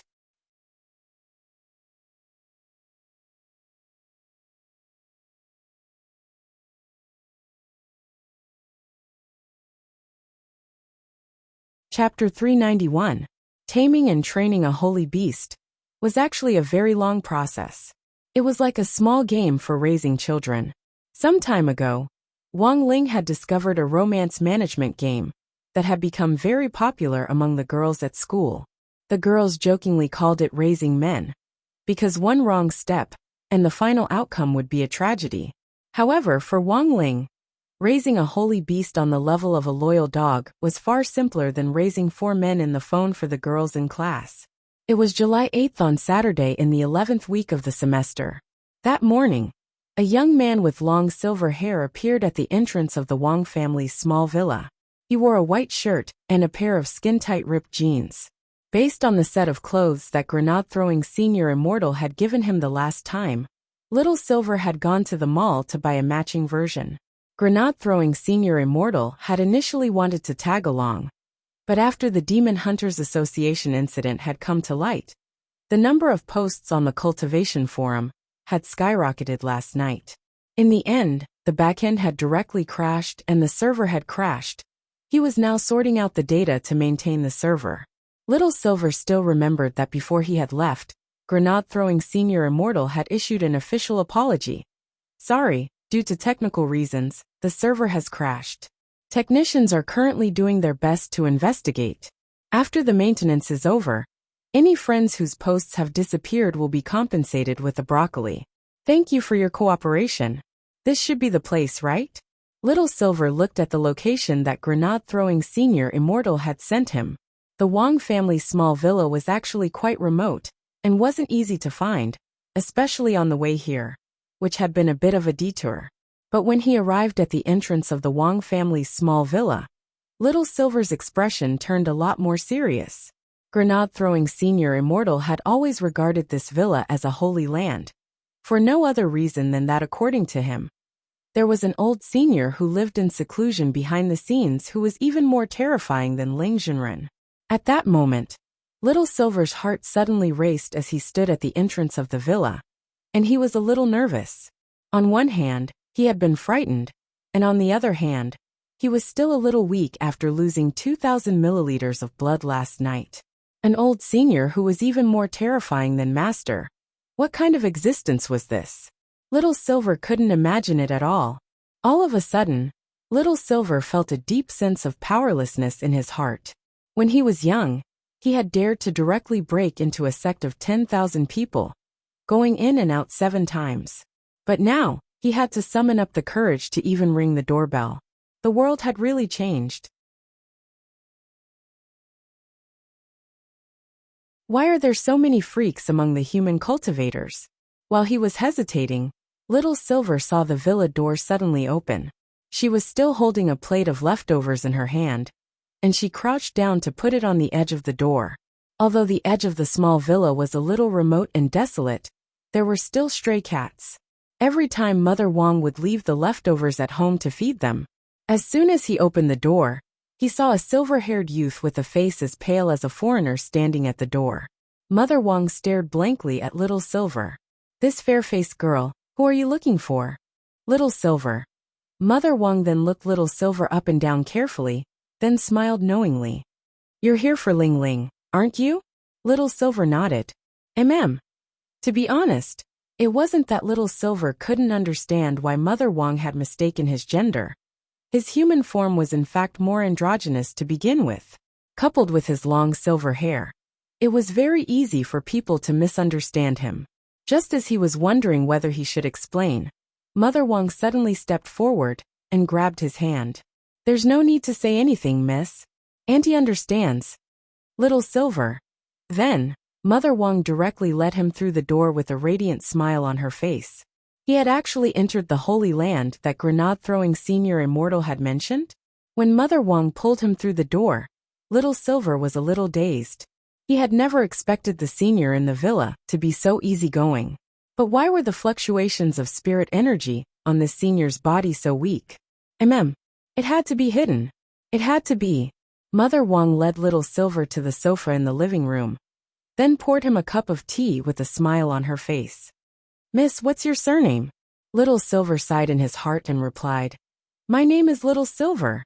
He already didn't intend to explain. In this case, it would be even more awkward. It was fine as long as the senior was happy. Mother Wong looked him up and down again. This girl's figure was pretty good, although some parts were indeed a little small. But this still couldn't dampen Mother Wong's enthusiasm. Most of the people who visited the villa before were Ling Ling's boyfriends. Little Silver. Mother Wong. Miss Little Silver, don't misunderstand, I'm talking about male friends, Little Silver. Mother Wong grabbed Little Silver's hand excitedly. Today a girl finally came. Little Silver. Senior, Mother Wong. Don't call me senior, call me auntie. Little Silver was startled. Can I? To Little Silver's knowledge, this was probably a very intimate form of address. This was a holy land. All the great seniors inside were question marks. Nowadays, where could one find such a strong auntie? Why not? It's just a form of address. Mother Wong couldn't help laughing. By the way, where does Miss Little Silver live? Our clan is more used to living in caves. Usually we sleep standing up. No wonder you have such a good figure. It turns out you always stand up. Mother Wang couldn't help exclaiming in admiration. Mother Wang didn't find it strange that little Silver lived in caves. Nowadays, there were people who liked this sort of thing. The richer a family was, the more they liked this kind of exploration experience.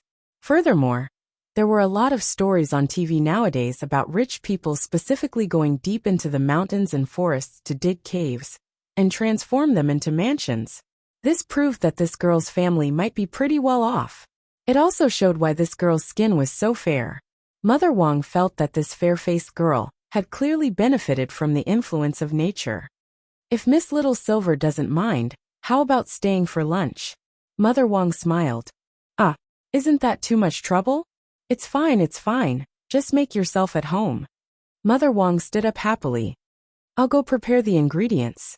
If you're looking for Ling Ling, he's on the second floor, the first room on the left. Auntie, where are the other seniors? They've all gone out. It's just the three of us at home this afternoon, said Mother Wang. Oh, okay, Auntie, then I'll go up first. After saying that, Little Silver hurried upstairs. He hadn't expected at all that he would actually be asked to stay for lunch. Mother Wang watched Little Silver's back as he went upstairs with a kind smile on her face. From their conversation just now, she was very satisfied with this fair-faced girl, although some parts were a little small. But when Little Silver had gone upstairs just now, Mother Wang had noticed that this fair-faced girl's but was pretty big. Big and perky. What was the saying? A big butt is good for giving birth. You're tuning in to the Journey of the Soul YouTube channel. Don't forget to subscribe and join us on this journey to catch the most captivating stories.